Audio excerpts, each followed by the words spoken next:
So here it is. Here's the deck I'm going to play tonight. Best of 5 matches, so first to 3 matches wins, and we'll play, normal best of 3 game matches. So maximally there will be 15 games. Minimally there could be as few as 6 games, but we're gonna play it out.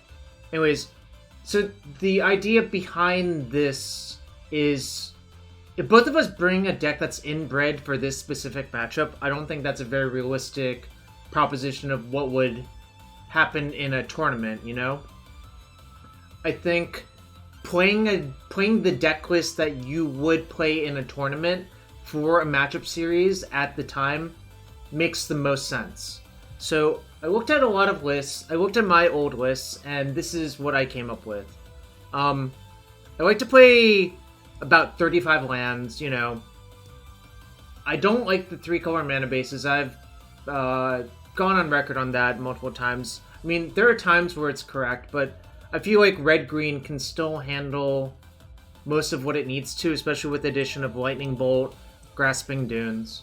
Both of these cards are really for Dreadhorde Arcanist. They're not going to play a big impact versus Tom playing his namesake Turbo Depths or Bug Depths or Rainbow Depths, however you want to put it, I play 12 red-green sources and 4 Grove, 2 Taiga, Sheltered Thicket, 4 fetch lands. Oh, 12 green sources, not 12 red-green sources. And plus 4 Mox Diamond. I think that usually leads to a stable enough mana base on average, even though sometimes if your Mox gets destroyed or forced or something, it can be a little bit unstable. So really, that was my my thought process going through this. Few rules: 35 lands, so your Mox Diamonds don't suck. 12 green sources on turn 1 because, or 12 to 16, depending on how you want to count Mox Diamond. I think in reality is probably more like 14.5 or some arbitrary number like that. And for a turn 1 Llanowar Elves or Birds of Paradise, I think 14.5 is a reasonable number. The other specific cards I want to discuss are Valakut Exploration and Sylvan Library. And the lack of Gamble. So, I think Gamble has aged really poorly as a card, especially with a lot of people playing Force of Negation. Well, I don't think that's a good prediction thing, Mike, but maybe. So I think Gamble's aged poorly, so I think really you just want to play engine cards that are kind of broken. I think Sylvan and Valakut Exploration are engine cards. So that's my thought process behind playing those cards. I think 5 is enough. You don't need to sideboard more. And specifically in the matchup we're going to play, I think Elvish Reclaimer and Force of Vigor are really, really good cards.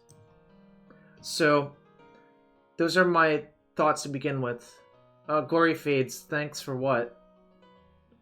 It's kind of a odd time to say thanks, but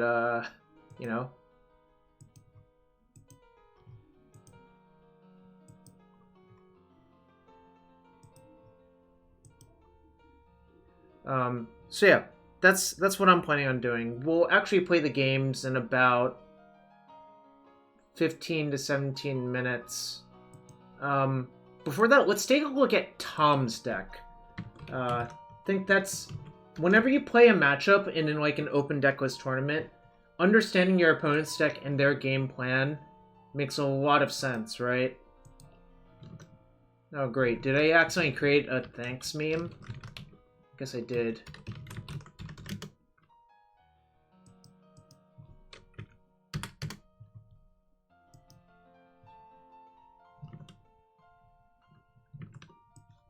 Alright. Here's what we're working with from Tom's side. Alright. So it's called Sultai or Bug Dark Depths. I call it Rainbow facetiously because there's 9 rainbow lands in the deck and 0 actual forests.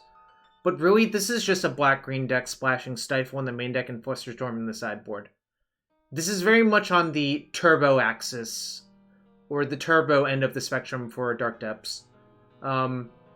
Really just trying to do his thing as quickly as possible. You see 8 pieces of fast mana, 4 Sylvan Scrying, 4 Crop Rotation, 1 Reclaimer for 9 tutors. And, like, honestly, a lot of the time you just spend, mulliganing for your combo, If your hand has 0 combo pieces in the opener, you just have to mulligan with this deck. You don't really have a plan B. Your plan is to sneak through a Merit Wage, protect it, or get it through blockers or something like that, And Stifle actually helps with that. It can counter Karakas rotation activation. It can counter Wasteland activation. Not of this world can counter Source of Plowshares, Karakas activations, Maze activations. Like, this is a scary deck to play against. I do think Lance is favored, but this deck certainly forces the onus on you to have it, to be able to interact with it early and often. Because, like, really, this deck can do it on turn 1, given an actual nut draw of double Lotus Petal, Hex Mage, Dark Depths. Plus, a Not of This World means you have protection from a Plow. So, like, there's a lot going on here. I expect Tom to side in Sylvan Safekeeper and Karakas, and probably Leyline and Force of Vigor as well. Loam is pretty important, but, I mean, it can get bogged. It can be stranded by Leyline, and it's sometimes a clunky card you're not allowed to tap out for. It really depends on the situation, but really, I think Lands is looking to make the game go long versus deck. The longer Lands can drag it out versus deck, the more Maze of Iths, the more Karakas, the more Wastelands or Sages of your own you can set up. And I think a really key interaction in this matchup is you really do not want to be the first one to play a Dark Depths out, because your opponent might be able to just copy it on your end step by using their stage on your depths, and then you'll have to deal with the Merit Wage, and it only costs them 1 stage instead of a stage and depths. In fact, lands in this matchup should shave a certain number of Dark Depths, whether it be all of them or go down to 1. Sometimes you just leave 1 in to, like, cheese your opponent out in occasional scenarios. So really that's what I'm thinking in the matchup. Just both sides of it. I think I'm going to leave in Punishing Fire as an alternate win condition, and maybe to pick off Hex Mages if he, like, preemptively plays a Hex Mage out for no reason. But Punishing Fire is one of the weaker cards on average, I think. So I'm just giving my thoughts out loud before I actually play the match.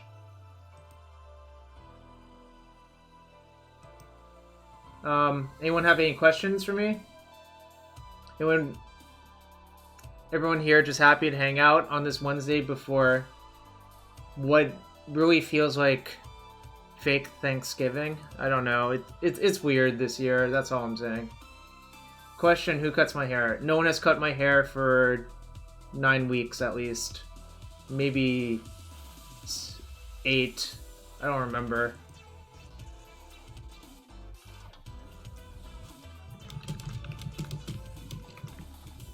Oh, it seems like Tom might be ready now.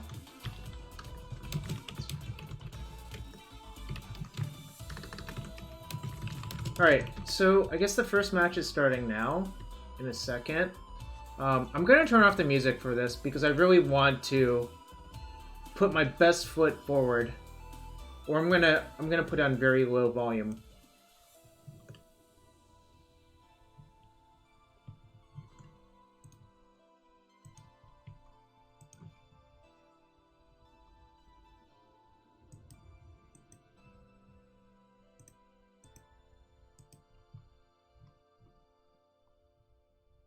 Wait, where is it? Okay.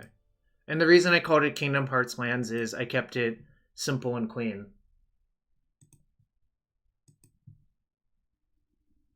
You know, the song, the opening theme to Kingdom Hearts is, simple and clean.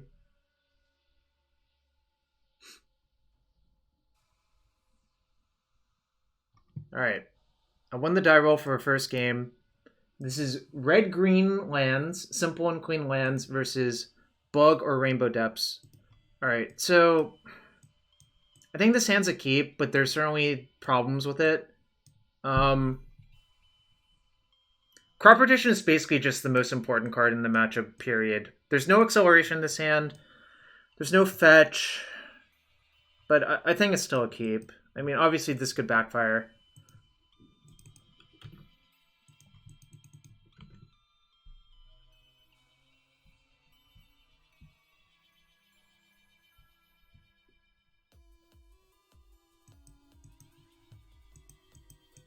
Yeah, what's up? Alright, I love... Urborg is so good. It's so good in these decks, like, period. Alright, so I'm just gonna port them upkeep. I just want to buy time to assemble land drops. Yeah, that's on me. No, I'm not keeping blind, but I would keep this hand in the matchup, period, so...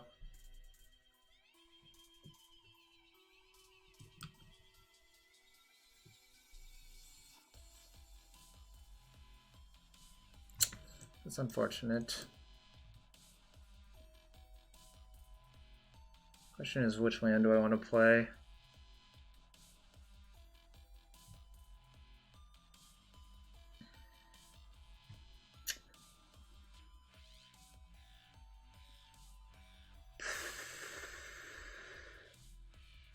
Yeah, the problem is my 2020s are worse than their 2020s, Matt, but I think I'll still do it. Well, so there's a few issues with it. I know he doesn't have main deck Karakas, but if we make dueling 2020s, he can sneak through his with Sujiri Step. So that's what I'm thinking about right now. If I make the 2020, the likely counterplay is for them to make a 2020.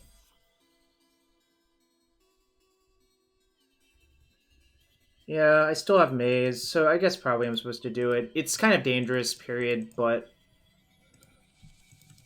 Whoops. I don't have to choose the stage to keep, but we'll see what happens. I think it's very, very likely he can make one this turn.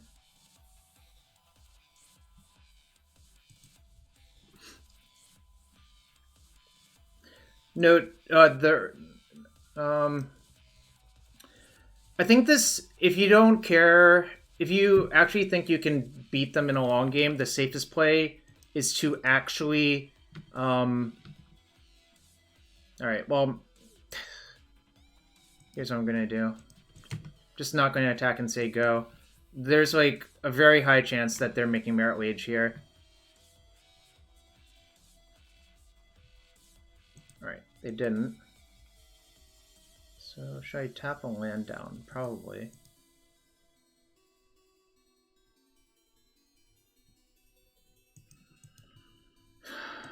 I really want to draw like a Wasteland, a rotation, you know, something to really force the action.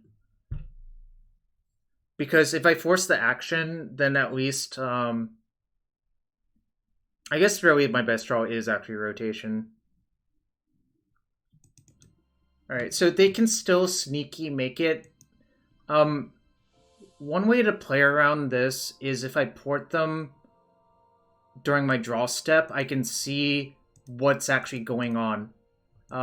So like, suppose I draw something that makes me want to go for it. Alright, that doesn't really make me want to go for it.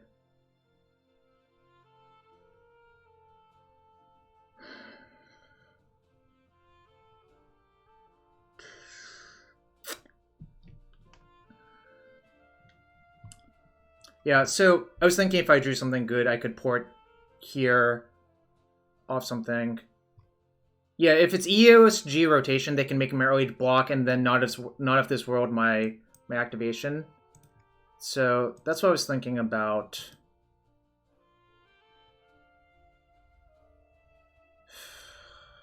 Really, really want to draw.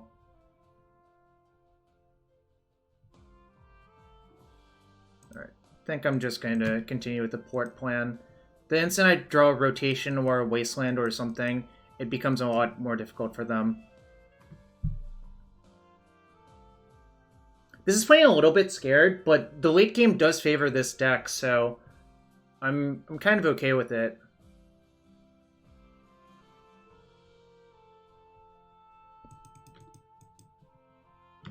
All right.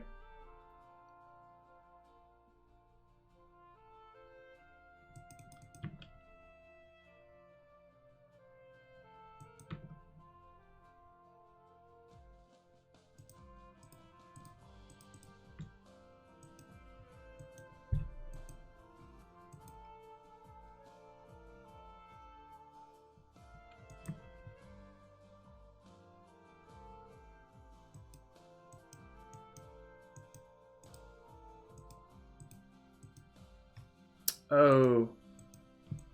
Okay. Yeah, the Urborg is gone. Whoops. I was going to port that to sneak through the damage, but I can't.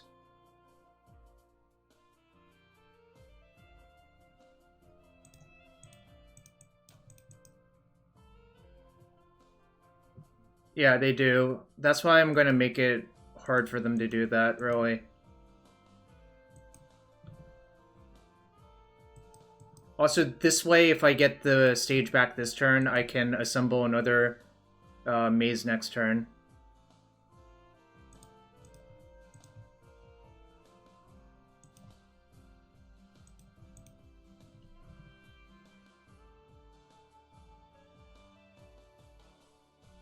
Okay. They just wanted me to use Loam. Fortunately, I do have another one. Yeah, this is a classic trick. I'm sure you've seen it in Goblins or whatever. Alright, well, that's probably good enough. I just wanted to buy draw steps until something like that happened. Okay, that's fine.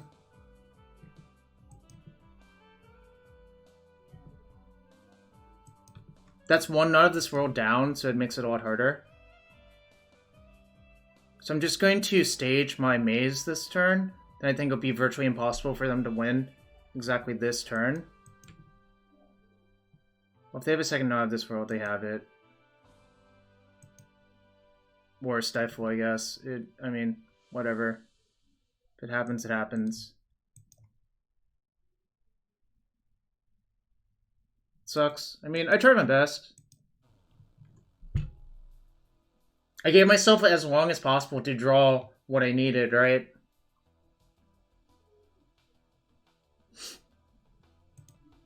Really, crop rotation is like one of the most important cards.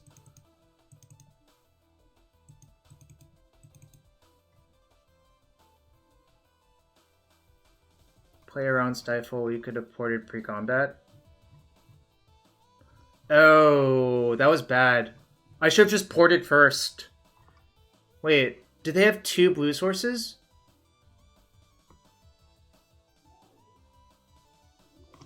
I think I messed it up. Yeah, that was actually pretty bad. Yep, you're right. Okay, well, good to think about, I guess. I think the bolts and other things are not good on average. Although, the one... Sylvan Safekeeper is kind of important. I might have to go back and review that one. I think I did throw it. Okay. Yeah, I think I threw it. Anyways. This is why I wanted to turn the music off. That's right. Alright, turn the music off for now. Taking these off so I can think. Alright. That was... I think that was a mistake.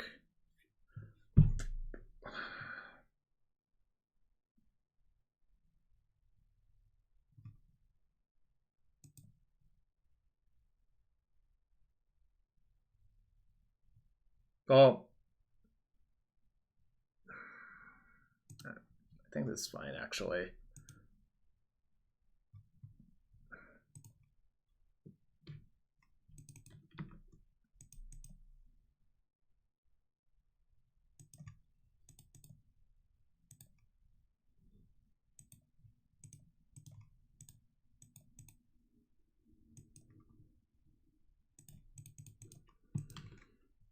Hopefully they bog my Loam.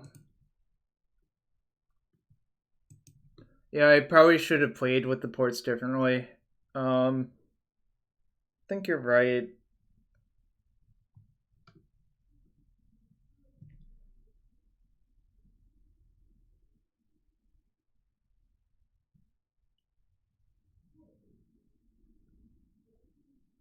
kind of hope they needle my foothill, so I'm not going to crack in response, I think.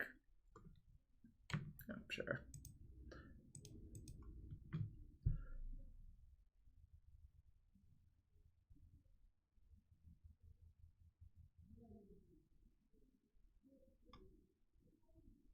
This doesn't actually matter, I think.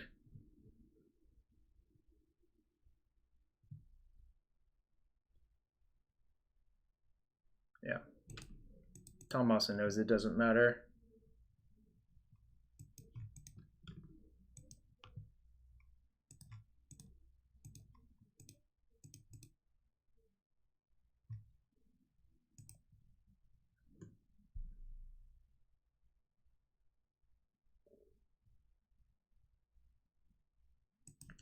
I didn't even have room to side out the Dark Depths, actually, which is kind of weird. Maybe I should have left in like 2 P-Fires instead of 2 Depths. I think that's what I was doing in the past. I just forgot this time. And yeah, that's like a real punishment for not doing that. Okay, I think I did not do this one well.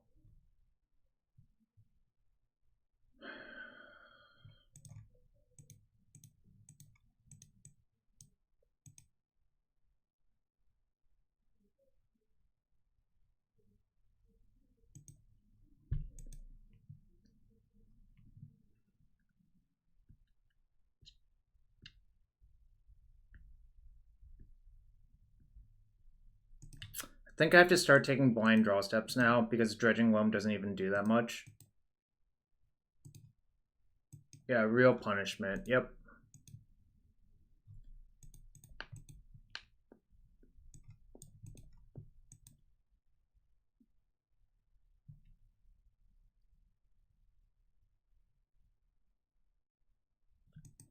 Ironically, this matchup would be a lot easier if I could see their hand, actually. But yeah, I'm gonna just start taking blind draw steps, I think. Alright, that's actually really good.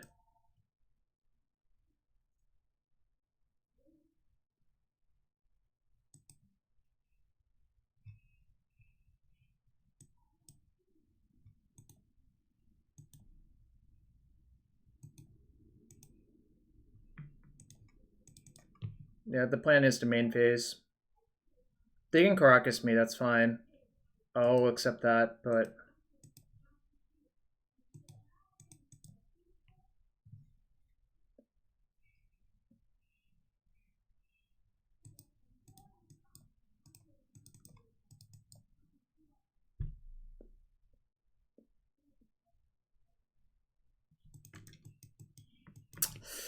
That's the one downside to this plan.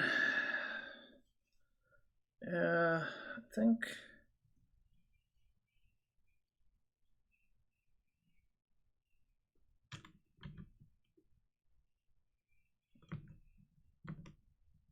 I'd be shocked if he didn't go for it right here, actually.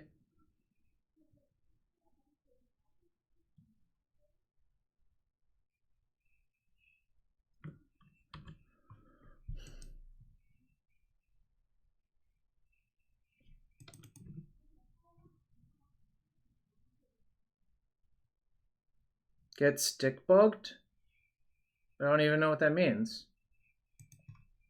What are you even talking about? Is this a stick bug? Well, literally don't know what's going on anymore.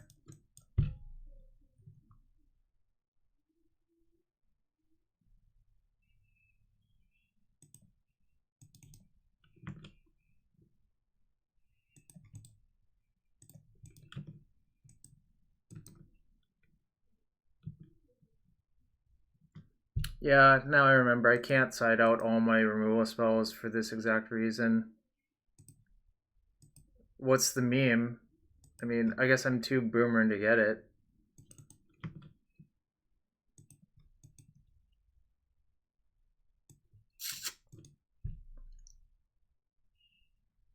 Anyways, if you enjoy the stream and you want to support it, hit that follow button.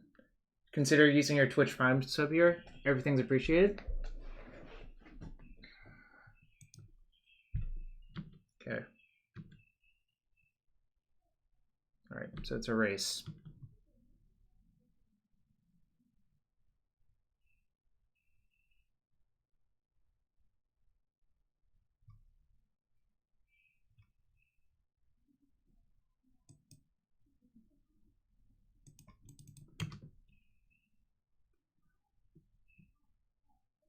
Land drops for chumps. Don't think casting Loam is good. I think I'd rather just draw a tutor.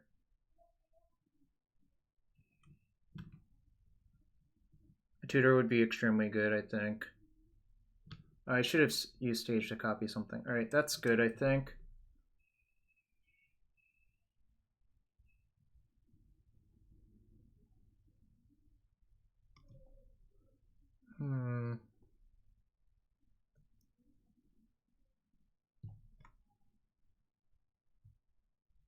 You did. Thanks, Bryant. Appreciate you, buddy. Hope you're having a good one. I was lurking in the stream earlier. Yeah, I don't know. I think you have to like click like report the sub or something like that.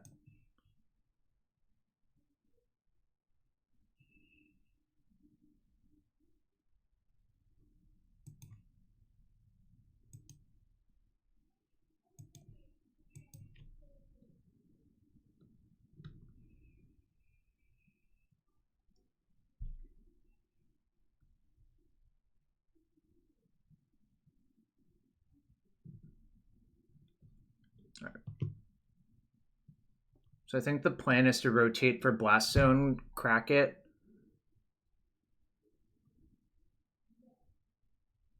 So I should have enough to do everything. So it's 3 to crack Blast Zone. I'll float 1, 2, 3. Yeah, thanks. We'll see what happens. I think rotating my depths away for a Blast Zone seems really appealing, assuming I have it in my deck. I think I did not side it out, so I should have it. Directly Karakas. Well, Safekeeper. Safekeeper takes too long. They have 3 blue sources, though. Wacky. It's just going to take... It's going to be impossible. Especially with the Needle on Wasteland, right?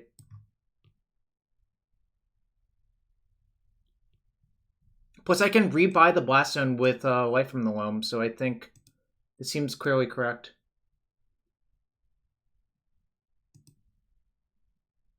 With the Loam, I think just cracking it now to use all my mana is much better. Because, okay, what if they just have rotation for Rainbow Land Stifle as well? Then I'll regret not using all my mana.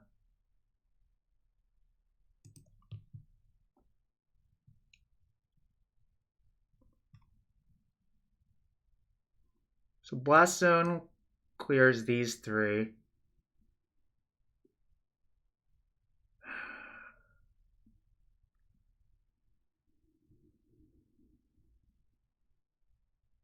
I think we're going to get Blast Zone.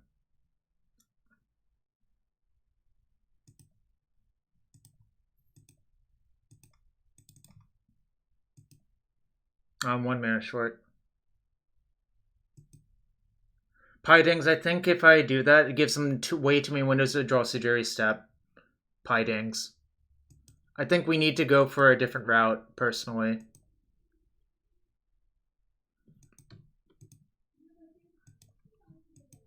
I mean, obviously I could be wrong here, but I don't think I'm wrong. Right.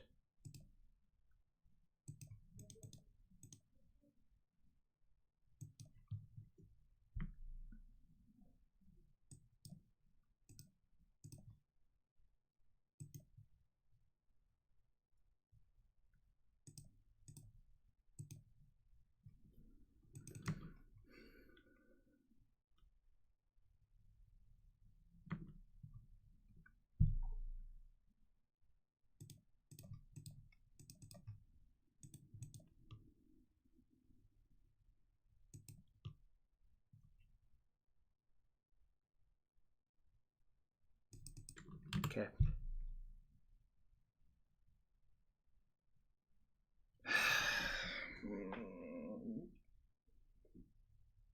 Damn, just down a quick match. Yeah, the blue cards make it a lot more annoying. Stifle in particular makes it super annoying. I think I messed up the first game, though. I definitely messed up the first game.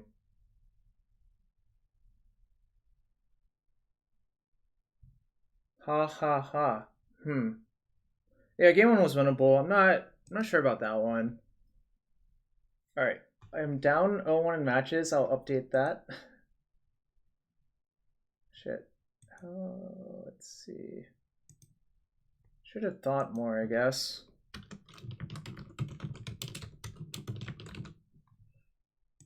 Alright. Fortunately, it's best of 5.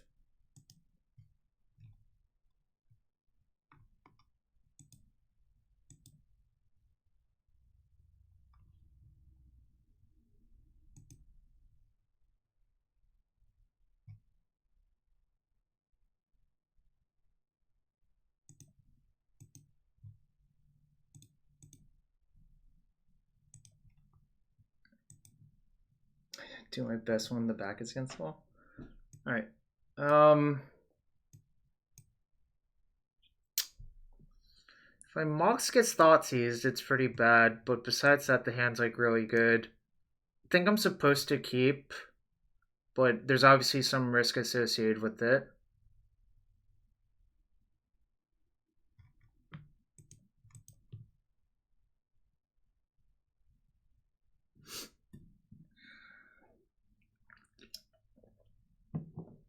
Doubling your bet on me when I'm already down a match in a best of 5 matches. Wow, Tom's going to 4. I mean, that's the advantage Lands has in the matchup is we don't have to mulligan as much generally, but let's see it. Alright. It looks like I get a free one. mulligan, mulligan, mulligan, mulligan, mulligan, die. I see. Alright. I mean, sometimes that's how it is. Alright, I will adjust my sideboarding for the errors I committed in the first one, which is fine. Better late than never, right? Right. Tabernacle was actually awful. I had forgotten that too until I'm correcting that error now.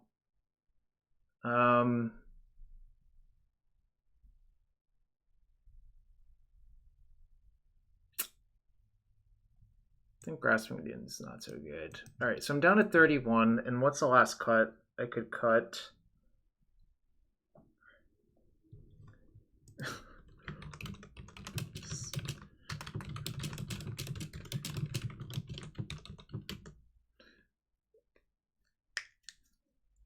Alright. Chat.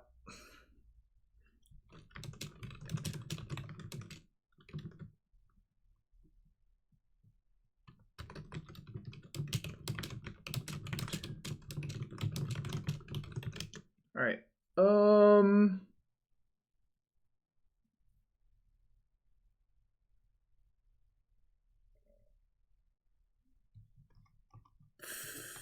It's tough.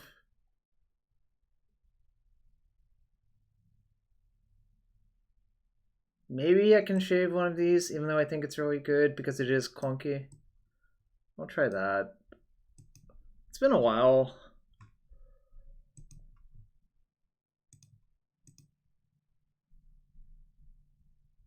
Grasping Dunes does kill Safekeeper, but it doesn't actually kill Safekeeper. Like, the thing is, it's... sacking a land to try to kill their Safekeeper, I don't think is really where you want to be. Right, well, this hand's great, obviously.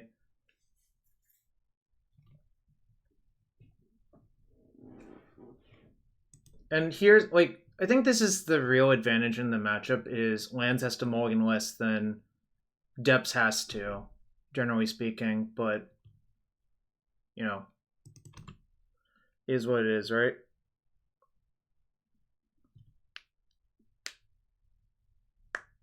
Right, they took rotation, because it makes sense.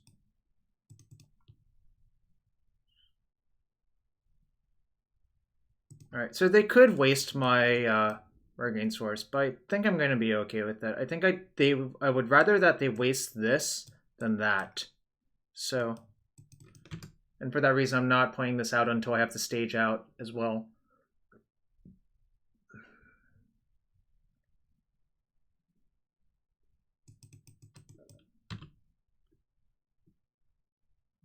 So would they take Valakut Exploration? They will. So Pithing Needle probably names Karakas here.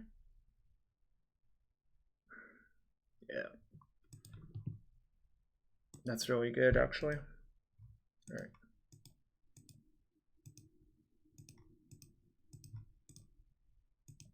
Just any card advantage engine would have been really good right there. Like, I can just pay almost maximal life versus deck.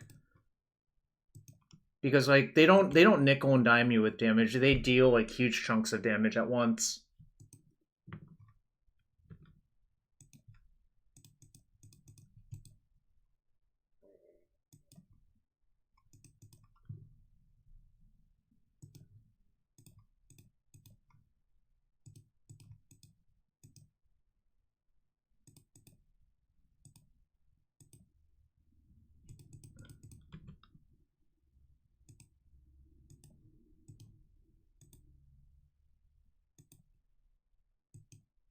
Then I can use this to copy port and basically just have them in the lock.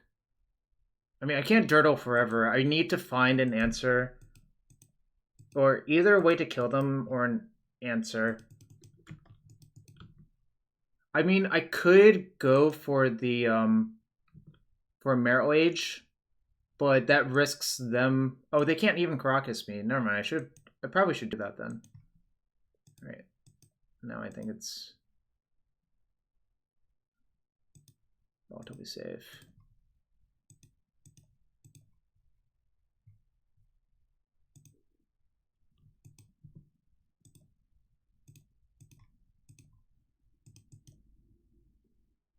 Wait. Oh my god, what the... Okay, there are two abilities on port. I activated the wrong one. I'm not sure it will matter, but that's embarrassing. Ugh. I guess I have to activate the second ability. I clicked on the first one, I think, almost by gut instinct. Alright.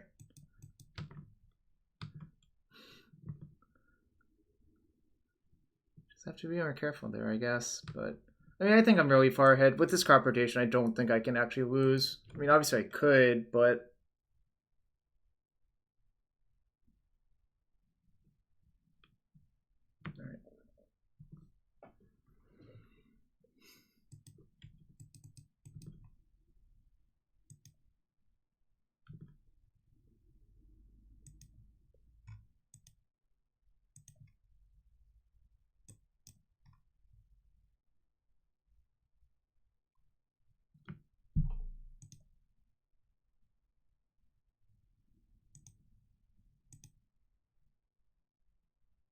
It's probably fine.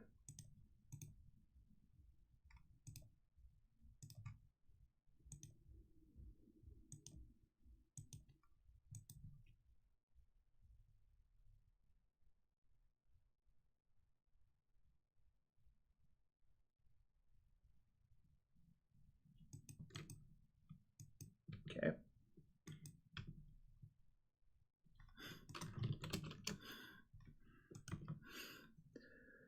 Yeah, for those of you at home, never hex major opponents, depths, unless if you have something special going. With their Needle on Karakas, actually, that's why I should have turboed it. Okay. So 1-1, that was not really... What happened in that match was Tom just mulliganed a bunch and, you know, and I had, like, pretty good draws, I think. This might be a fast stream, y'all. See. Yeah. Anyways, appreciate everyone being here. This is not my usual stream day, but do appreciate everyone being here. And, you know, we're here to battle. Um,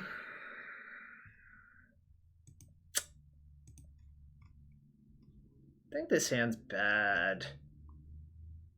This is dead. This is mostly dead. This is good, but then I have to like I have no interaction, so I'm just gonna ship. Um,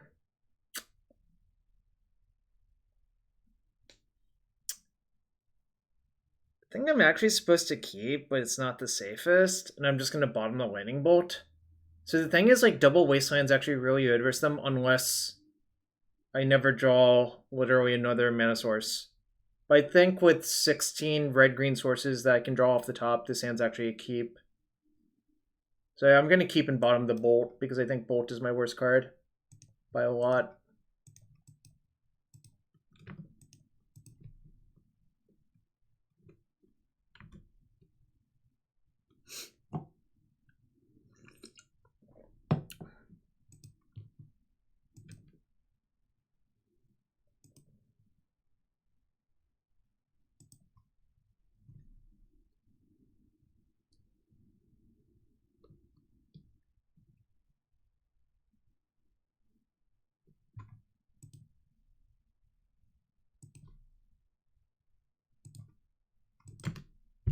Calculated risk.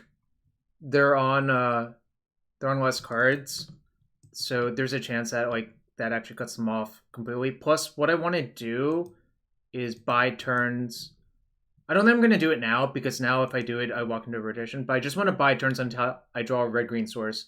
So this might have bought me like 2 turns if they had only like depths and stages and stuff like that. So I think using the first Wasteland is mostly free, but the second one is not.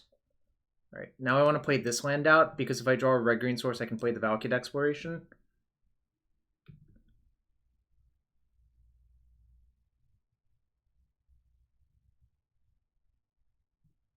All right, red-green source would be a really good draw.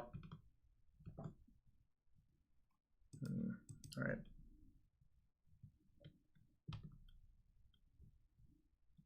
Possibly I should have held that for a Mox Diamond, actually. But I think it's more likely I'm going to want it in play.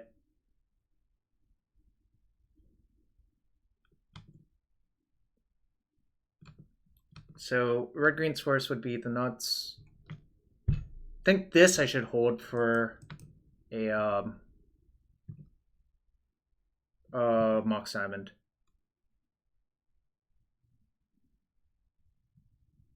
Remember, there's 16 if I count Mox Diamond.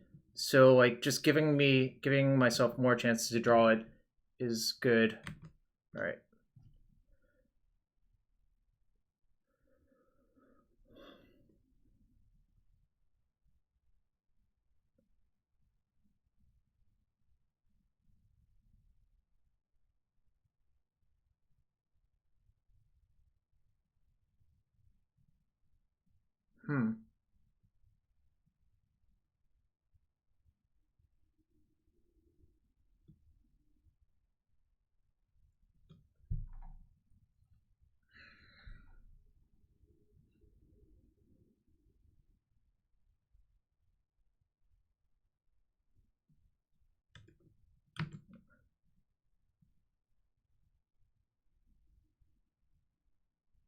I think I'm supposed to just let it go, actually, still.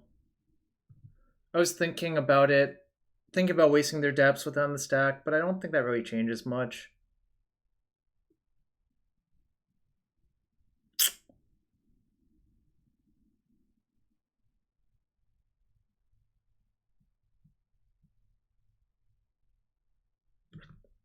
Nah.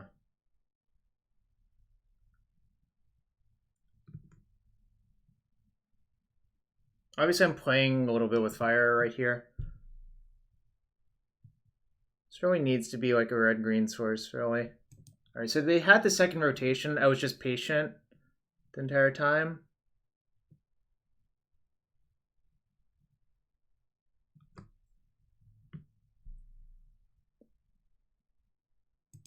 Sucks. So now red-green source maybe is okay.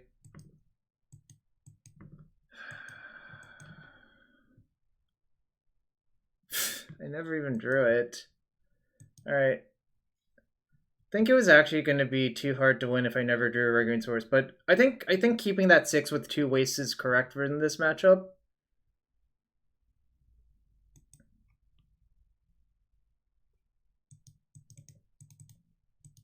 So far, all of the games have been blowouts. Just not that surprising, I guess, actually.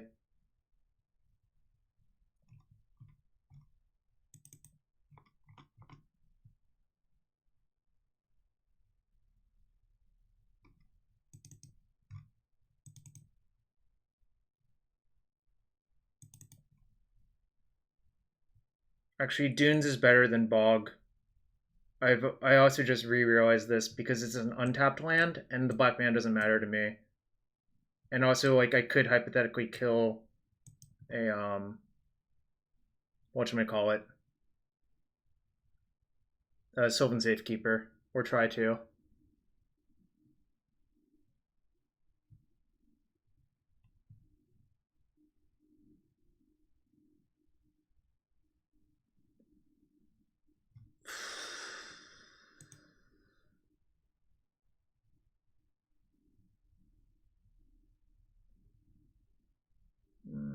I can do better.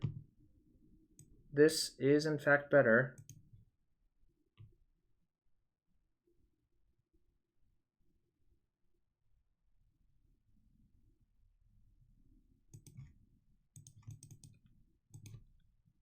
I think Reclaimer on 1 is correct.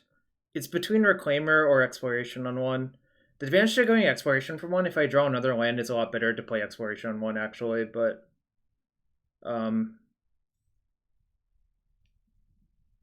I guess maybe for that reason I should still play the Exploration on 1, actually.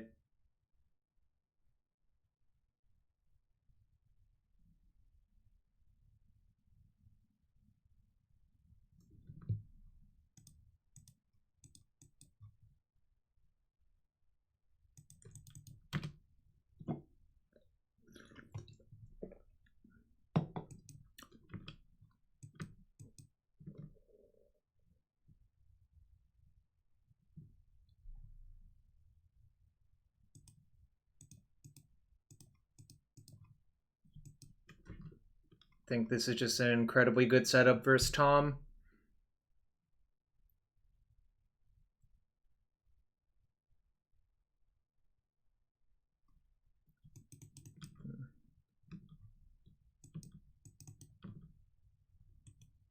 That's good.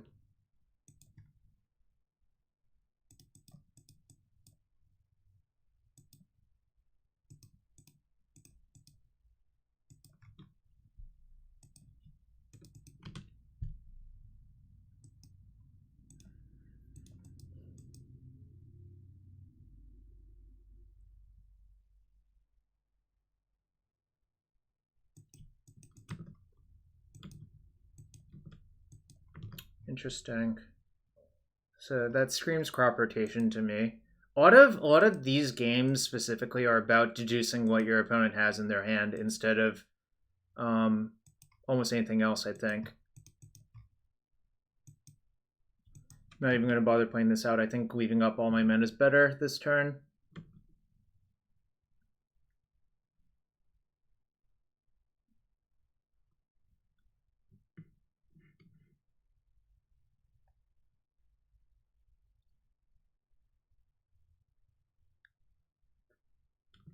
Okay.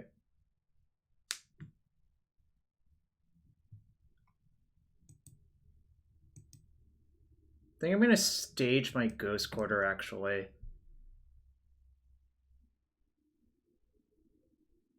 So the play you could make is block and then... Oh, that doesn't even work. No. But I can maze it. But I'm going to stage my Ghost Quarter to set up defenses against Adepts. Then upkeep. I know there's a bad card on top of my deck, so do I want to activate this upkeep? Do I just want to draw? A land would be good regardless, so I think maybe I just take a draw step. I mean, this is the. I knew that that was there and it was bad. All right.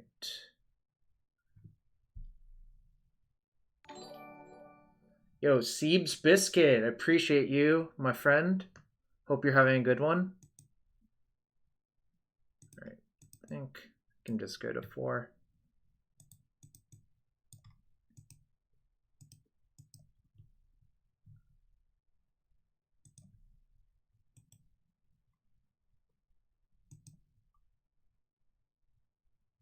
Yeah, the sub goal is buggy for Twitch Prime. I don't think it tracks Twitch Prime subs, I think is the actual answer. I think that's what's happening, Bryant.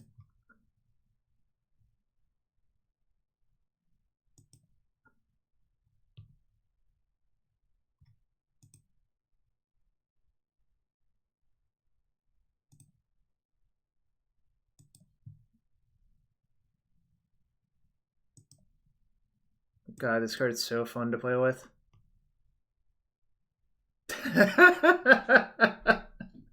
Yeah, I mean, it's just like if Tom was already having problems beating 2 Ghost Quarters, imagine 2 Ghost Quarters and 2 Wastelands. Oh, you know. All right, I think maybe I should just have all of these in. Um,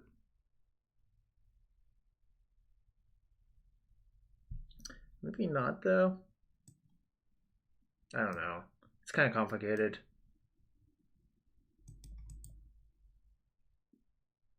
I mean, the first few copies are obviously good. Like, you want some number of engine cards, especially versus a deck that has a discard.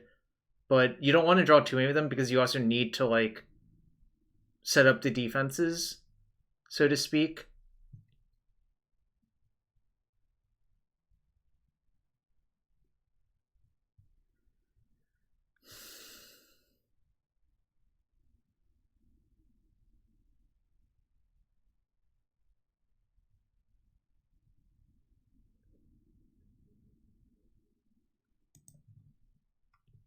All right, this hand's great.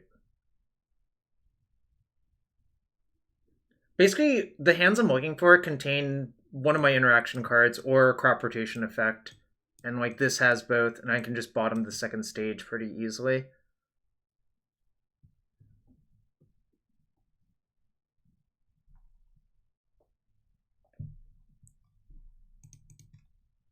Could also bottom the Reclaimer, actually, but if one of these gets thought seized, I'd rather have the Reclaimer behind, so I think bottoming the stage is better.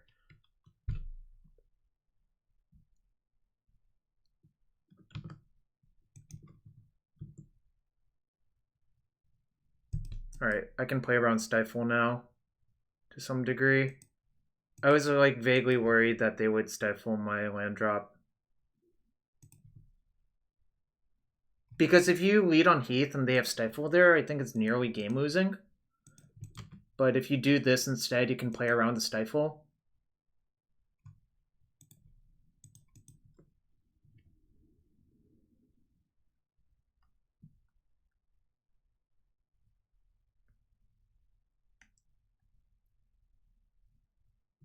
Okay.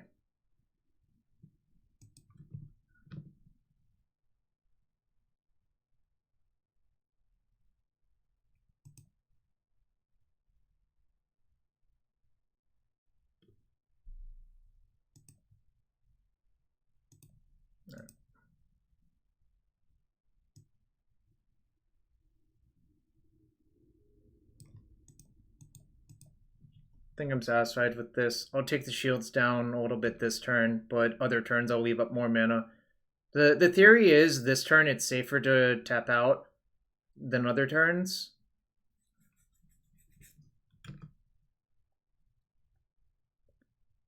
It's not really that safe, obviously, but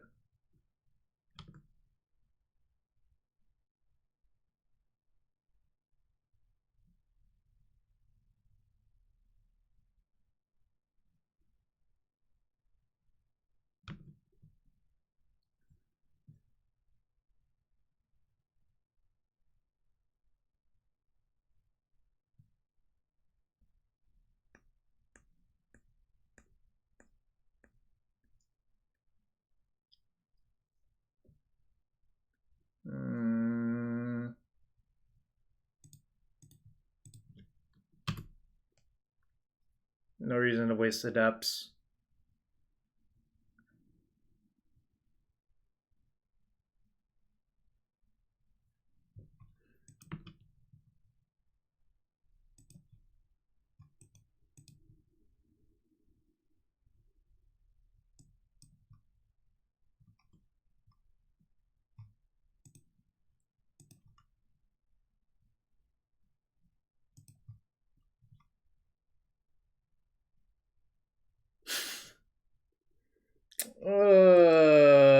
Alright, Tom takes another one. That was a little bad. I'm never mulling that hand, but this is the power of Turbo. Maybe the blue cards are really good and force me to play in awkward ways. Boo.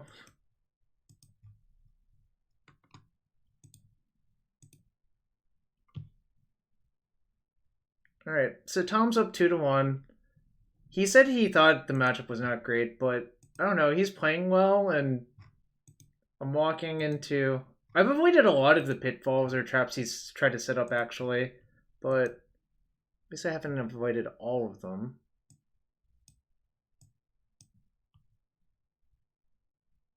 This hand's bad. I mean, if I were playing blind, I would keep this hand, but this hand's bad specifically in this matchup. Like, this is bad, and the rest of the hand's not even that good, so... I think this is worse, actually. I think I'm going to ship this one as well.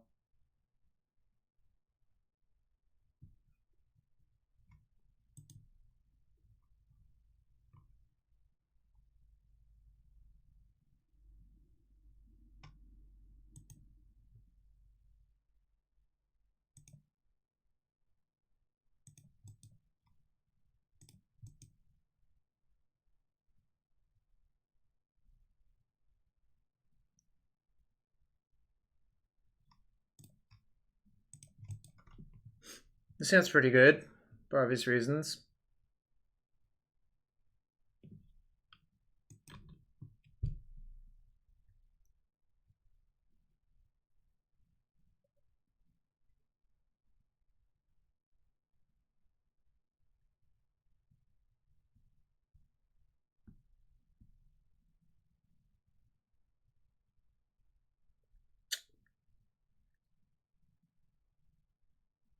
You could make a case for taking the diamond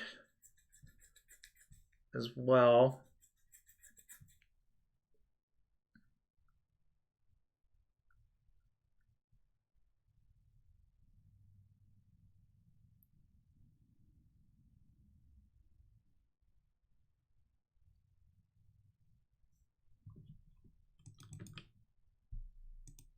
That was a bad draw. So I'm going to do something that looks weird. I'm going to play around Elvish Spirit Guide, rotate for Bog, by keeping the Karakas in play. Normally, if you wanted to optimize Loam, you would discard Karakas and play Catacombs fetch to Loam it back. But I want to put the Karakas into play and just to avoid that whole debacle, I think.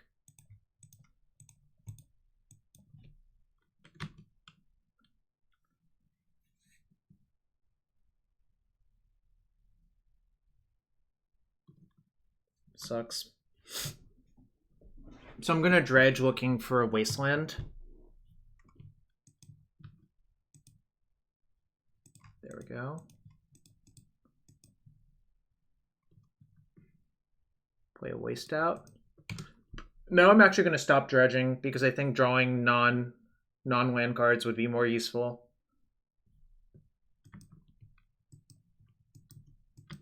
Like drawing an exploration, drawing a rotation, that's not so good, but...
They have a Spirit Guide.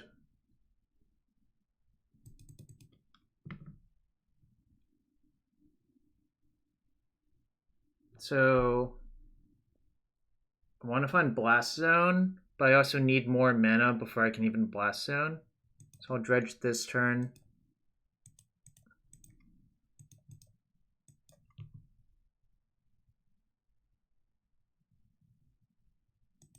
And probably start dredging turns afterwards.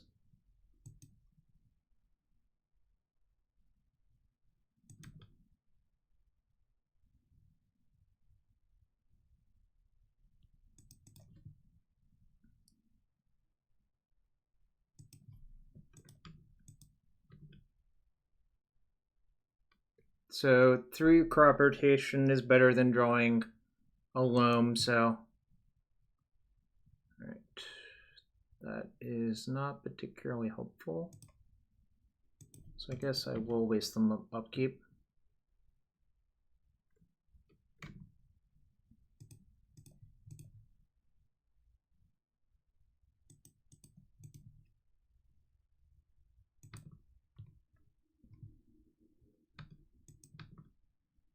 I feel like I'm dead to a green source at any point.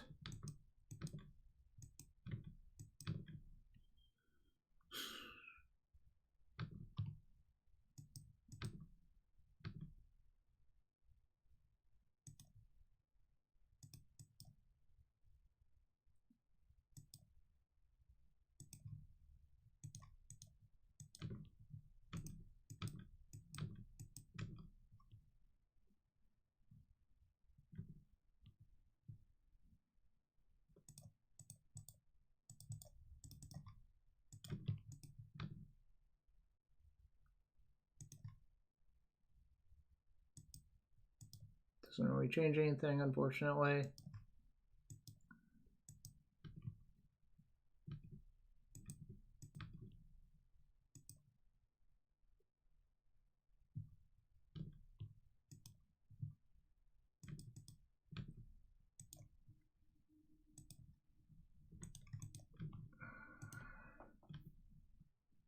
Perhaps actually losing Gamble. If I draw, I need to draw rotation for Blast Zone to clear the Pithing Needle.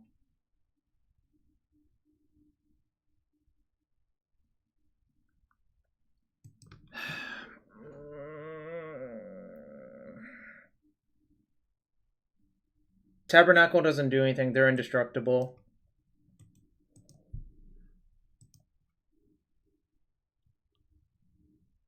No, once I get Blast Zone to clear Pithing Needle, I can Karakas their Merit Wage JW.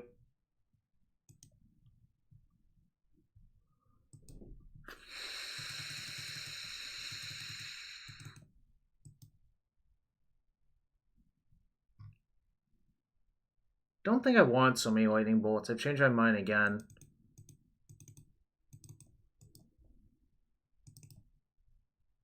I've been slightly modifying it every game because I think... Oh no, the tab should exit my deck. God damn it. Do I still have time? Nope, guess not.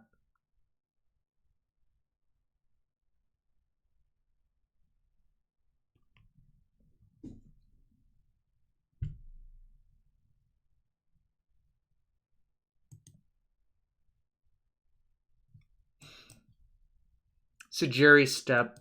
It's from World Wake, I want to say.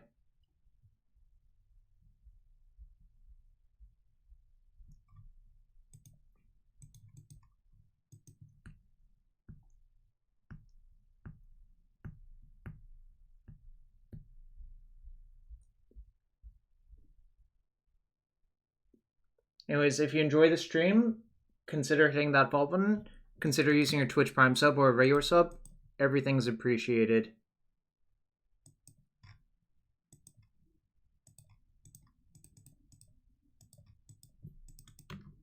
This should not be in my deck currently, but is what it is. No, I'm actually 1-2. I meant it's 2-1 in Tom's favor.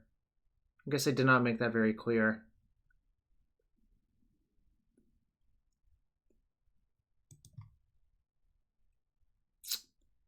It's not good.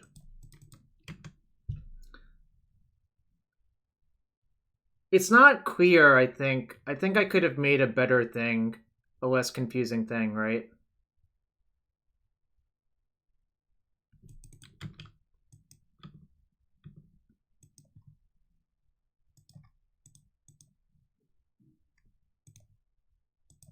I don't even need to play it this turn, I think. The Loam will be equally good next turn, and the reason to leave it up this turn is if they play Hexmage, Depths, I can initiate the action with Punching Fire.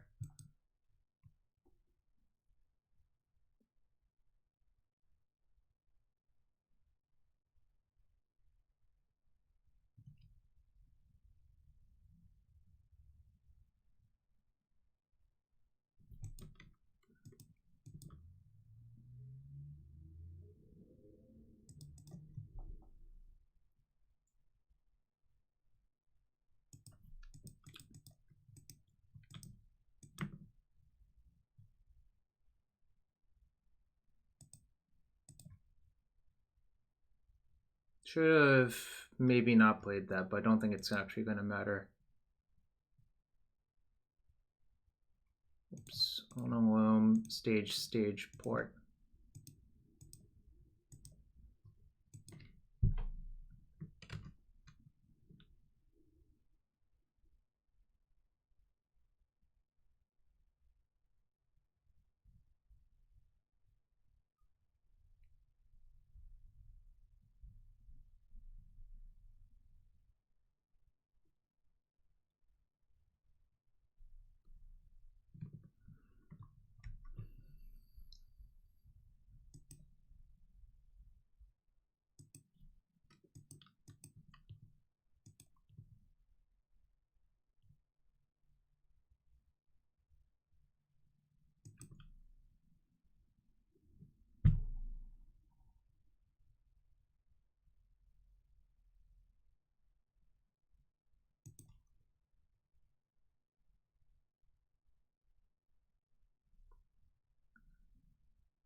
Drop of Honey is not even good in this matchup, Hulk and Bulk, so I wouldn't even have it in my deck in this matchup.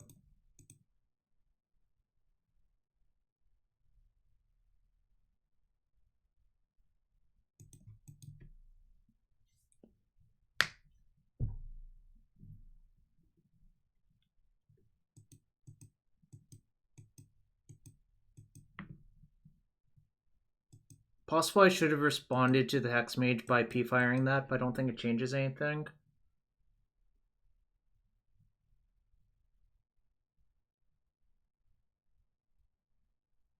Alright.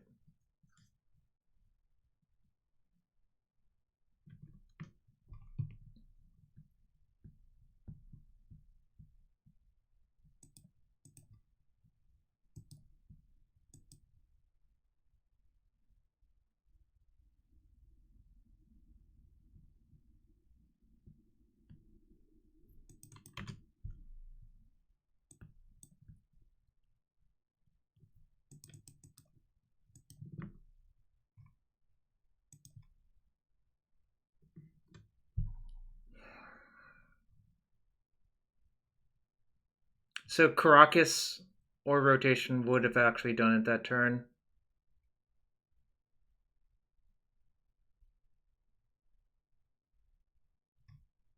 Karakas rotation.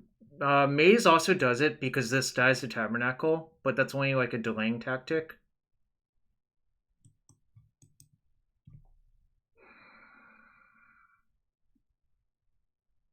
Alright, I guess Tom wins 3-1. It's sad, but... No, you're not supposed to direct... Okay, it's like pretty easy math to figure out, because it's 3 rotations. You have 3 crop rotation, 1 Karakas, 1 Maze. So it's 5 outs if you take a single draw step. No, they don't... This is indestructible. This does not die to Tabernacle. This has never died to Tabernacle. No, this just does not die to Tabernacle. It never has.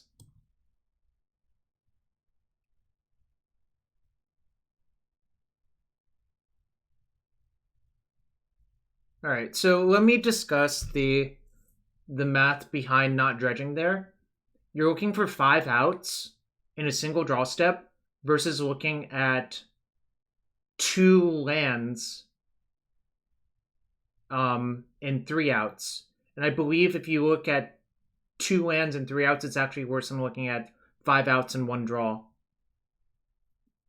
Like, so you're looking at three dredges, 3 milled cards for a 2-outer versus taking a natural draw step for 5 cards. And I believe the 5 is better.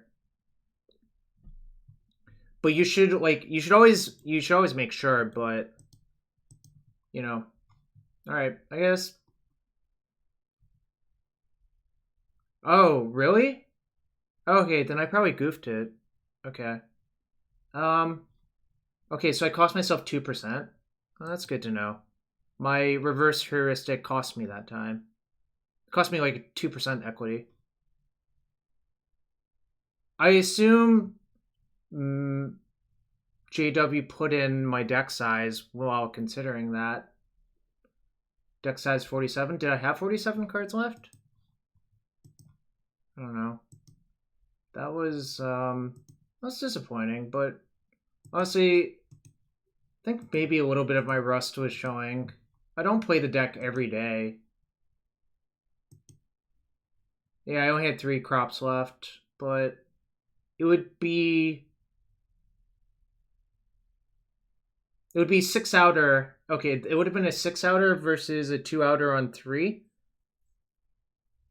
Yeah, I don't know.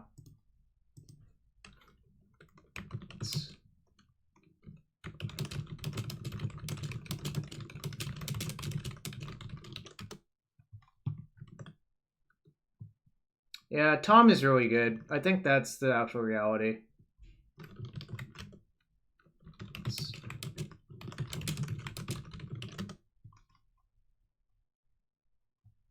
Alright, I'm gonna get Tom on the line. I think I could have done that better. But, I'm not gonna worry about it. Practice does matter,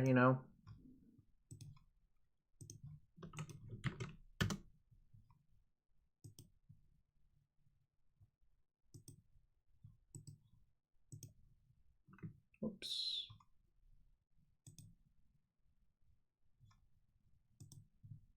All right, Tom. Can you hear me, Tom? Tommy boy?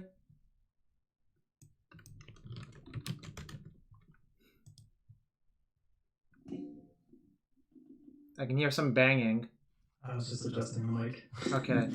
All right. So, you won the showdown. Those were quick matches, and honestly, I think I could have slowed down spots, but I know my general strategy is to drag it out, and I was hoping it would work. A few of the times I felt like I was like slightly ahead, and then I lost, if that makes sense. Because in like those elongated situations where I just need to draw like something, even right there, the Tabernacle meant that I could draw a Karakas or Maze, assuming you didn't have Not of This World in that particular situation. But yeah, I did not have Not of This World. Yeah, but it just gets worse for you. I think the turn before you did that entire sequence where you use all of your mana and use everything, you were considering playing out a creature, then you saw that my Punching Fire would make that a bad play. Yeah, I think I played the discard spell like either that turn or the turn before. Yeah. And knew your hand, and for like a split second, I was like, "Oh, I got this," and then it just hit me. I was like, "Wait, I'm an idiot. I can't play this here." So I caught that like at the last second. Yeah, so that would have been ugly. In the first match we played, I actually sided out my red cards, and then we went to game 2, and you played the Safekeeper. I'm like, oh, that's why I didn't side out these red cards when I played this matchup before. It was actually a pretty big error to do that, I think. Yeah, I think the removal spells are bad, but you need some number of them just to. You're not always going to be able to. The games where you have enough time to set up Blast Zone on one, you're already winning. So the games where you're threatened on like turn 2 or turn 3, where I can theoretically combo and you don't have access to Wasteland or Ghost Quarter, you need something to be able to make your Karakas and Maze of Ith threatening too. Yeah, I really do think crop rotation is the most important card in the matchup from both sides. And if you notice, there were games where I was just randomly not wasting you, and I like sort of mix it up, sort of. If you saw that, the Yeah, game where this is the toughest styles to play against because a lot of yeah, players kind of fall into one tree or another and don't so really adjust. do you know what I do? I just look at the clock time and decide. Did you know people do that in poker, right? Yeah, I mean, it's if you feel like your opponent's good enough to be able to get a read on your style, otherwise, that's one way to completely make that impossible. Yeah, so for those of you who don't know, if it's a 50-50 situation, what I'll often do is just look at the time, and if the n number is odd, I'll do one thing. If the n number is even, I'll do something else. And that's only when you think the decision is close. That happened in the game where you led with Urborg, and I was contemplating wasting you or not. So I just looked at the clock and I decided I would waste you based on that. Yeah, that set me back quite a bit. And it makes it impossible for your opponent to evaluate hands. Like from the depth side, if you can just pin that your opponent's just going to sit on their wastelands 90% of the time, you know, you can look at your hand and go, okay, well, this isn't Urborg, one rainbow land, or for the black green, like one bayou or a fetch land or something like that. And you go, okay, well, I know my Urborg's going to stick around because they're just going to play defense behind this wasteland.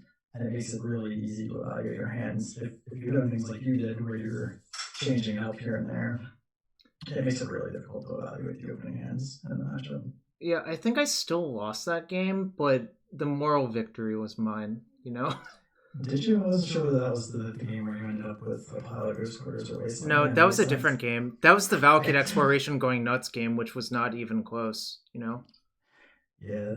I also think that there was like a decent bit. I think your overall approach to the matchup was correct. I think there's a decent bit of variance built into any four matches, but like you've got, I can see your screen on the screen share. Yep. Like the first match, I think you had 4 looks on the last turn. Like I had the clean window to combo, but you had the Valakut, your draw 7, and I think you triggered the exploration 3 times.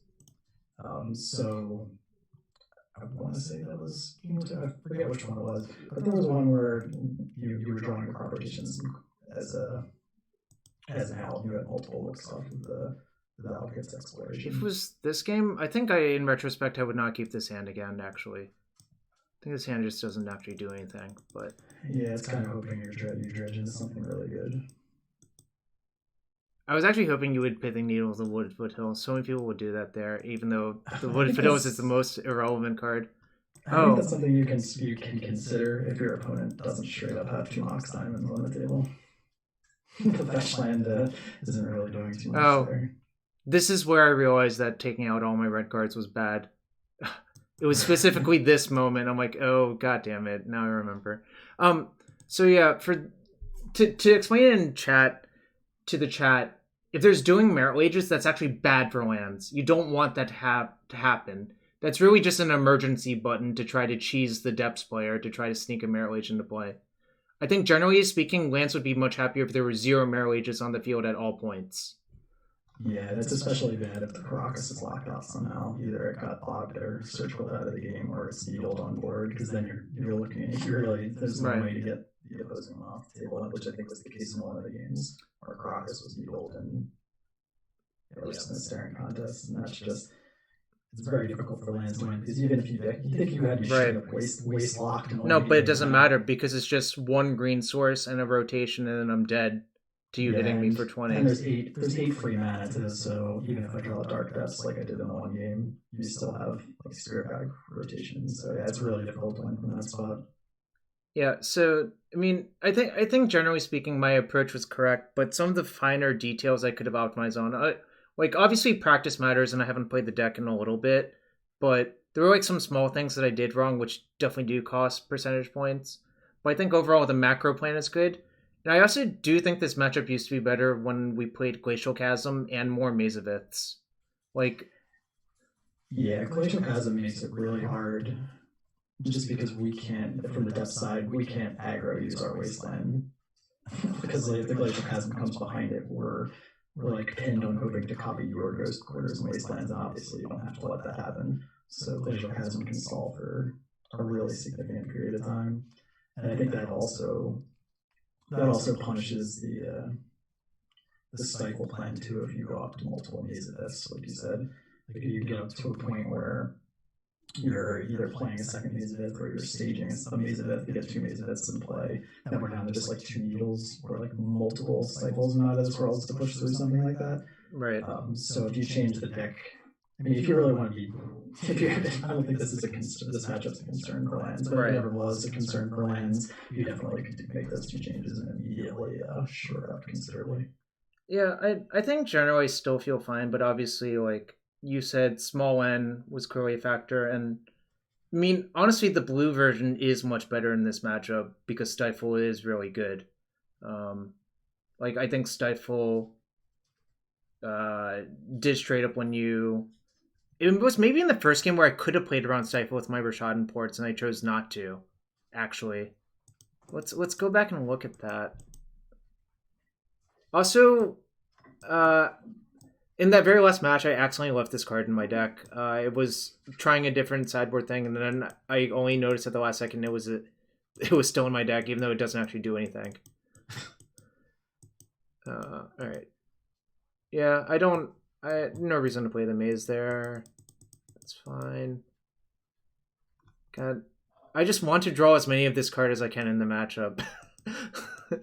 Yeah, from the depth side, that's something that you often have to try and set up. Because if you feel like you're going to get ported, you can wait on the discard spell until turn 2. You don't have to fire off the discard spell into open green mana on turn 1 and just let the lands play a crop rotate into Wasteland.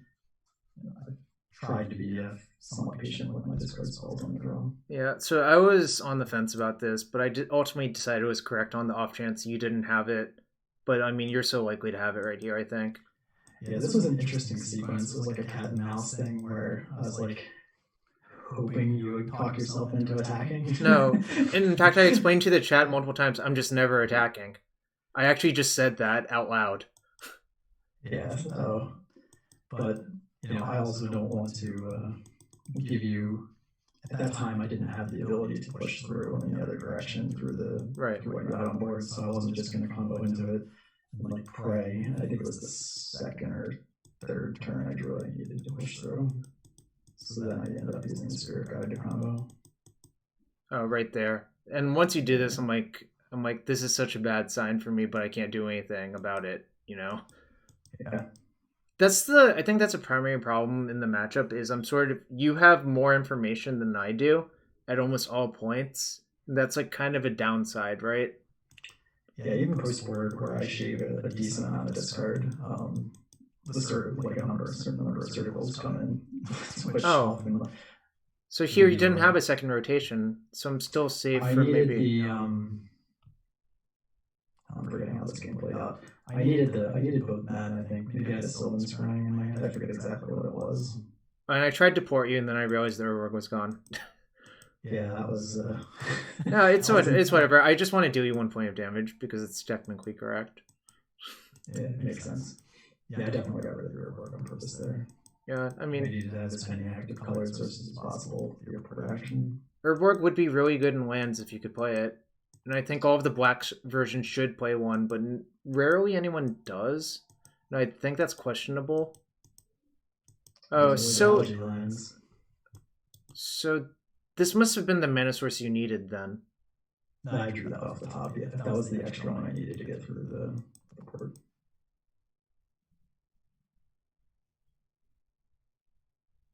This is like a good draw. How did I lose? Is this the cycle spot? Or did you get out of this world first and then cycled on the maze? That's what I think happened. Okay, so actually, Lackey pointed out to me, I have 2 ports. Why don't I just port both of your blue sources before mazing? I think that was a punt. Yeah, that definitely could have happened. Okay, then I fucked it up. Great. And then I get another crack at Karakasing your thing. Like, that's just really bad, I think. Yeah, I mean, to be fair, you have to... No, but this was winnable. Yeah, I think the right play is porting, but yeah. I don't think that's a card you're necessarily used to playing around or against, so... Yeah, currently my plan this turn was to stage my maze, But I should have just realized that this is a critical turn, because if I get to untap, I just get another shot at that. That forces you to have like another Stifle or Not of This World. It's like really good for me to make you use the Stifle on my Karakas instead of on that, you know. Yeah, definitely. So I think this was the critical... Okay, this was a critical mistake then. You know? God damn it. Yeah, I mean, it happens, but I think part of it is...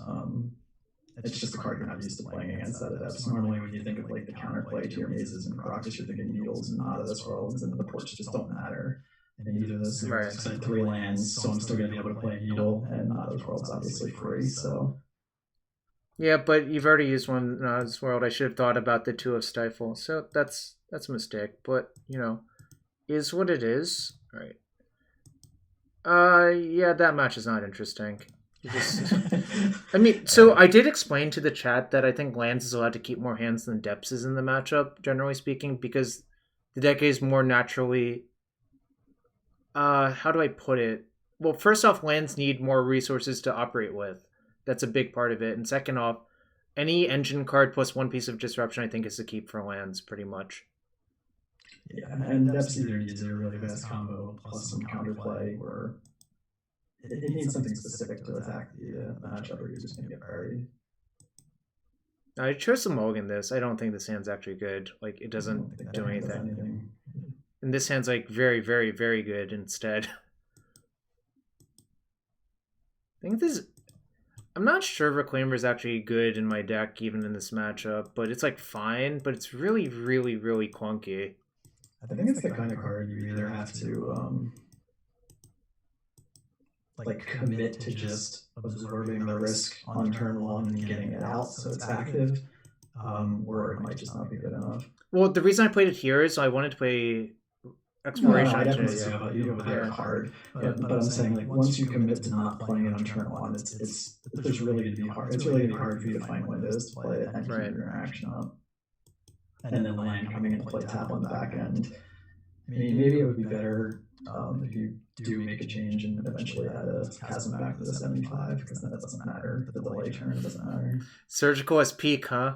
This is a cheeky peak. You had a card I didn't know about. It's reasonable that could be a crop rotation in that spot. Also, I think so many people waste your depths there when they should just waste your other mana source. Yeah. I mean, it's really funny because, like, here, obviously it's correct. And now, I mean, I don't know if you have None of This World, but I could have drawn a rotation or a Karakas or a Maze to at least still be in it. And if you have None of This World... That play also just opens up your additional, like, as far as extending the game, right? So you could also just drop Dark Depths off the top, make your own 2020, even though you don't like the 2020 staring at each other. Sure, no, here I'm clearly going to do it. No lands, yeah. And here I have a lot of looks. Like, I have a lot of redraws off this Valakut Exploration to... Yeah, I think you hit a fetch land is how you got 3 extra looks. So, yeah. Fetch, yeah, so you drew 4 cards essentially this turn. Yeah, a good number of looks. This was a real dagger. No targets on your side. I'm supposed to side it in, but it's not a great card, you know. Yeah, that's the other upside of the switch to the cycles, is you're really limiting the Force of Vigor targets. It's really just 2 ley lines, 2 needles. Right. So, like, you could argue that you're not even supposed to bother with Force of Vigor given the minimal targets, but they're just so high value. Like, the ley line versus your Loam engine and the needles versus all your utility lands and wastelands. It's close, but it's kind of, it minimizes the impact of that card. The way I think I should have been boarding is minus that. You probably want to shave a depths too, right? I shave 2 depths. Okay. I only leave one in case you present me with a window where I can kill you instead. But I'm not even sure that that's even really worth it, to be quite fair. So I think this is the correct plan versus Bug, generally speaking. And yeah, the only thing in the graveyard that's even, like, debatable from here to me is you could make the Tabernacle Blast Zone argument for, like, trying to landlock me and get rid of Safekeepers. I think Blast Zone's better. Yeah. I think Blast Zone's a lot better because of the Pithing Needle interaction that came up. Not over Blast Zone. I mean, as an additional plan. Oh, the next cut would be like a red removal spell, and I think I'd rather just have 4 red removal spells instead. Yeah, I think I like that. A lot of times I got put into spots where I have to just play Hex Mages out. I did that a couple of times. And even though it's really Yeah. bad, it's just kind of one of those things you have to do against a denial deck sometimes to increase your odds. So I think the red removal spells were actually pretty good. Yeah, I normally didn't love removal in this matchup before, but the way the game's played out, it made me think that those cards are actually much better than they look in this matchup. Like it's weird. I think actually the loss of Gamble hurt this matchup a lot too, for what it's worth. Yeah, it basically gives you less avenues to the Loam engine, and also Well, you know the card I gamble for the most in this matchup. probably Karakas. No, just crop rotation. That's it. I mean, The both work. the old vamp tutor for Tinker, you know? Yeah, over the years, just in this matchup, you find, or at least I've personally found, that a lot of games come down to just like lands has their one turn where they're either getting 3 looks off Loam or drawing a card, and you just have to fade it from the depth side. And any number of additional outs in that scenario just tilts it a lot. So 2 additional gambles, yeah, makes it a lot harder. Yeah, it was disappointing. I thought I would win like 3-2. Instead, you won 3-1, which is it's fine. I mean, and I would argue that this list. I still think this list, if I played a tournament, I would play this list because the mana base is good. You're really streamlined, which I find really appealing. Um, like Punching Fire is not the best card. That's why I only play 2 nowadays. I don't even play in gambles for it. And I think you have to play Lightning Bolt because of Arcanus nowadays. And for the same reason, you have to play Grasping Dunes, which I think is like kind of an awful card too. But it's better to adapt than completely fold.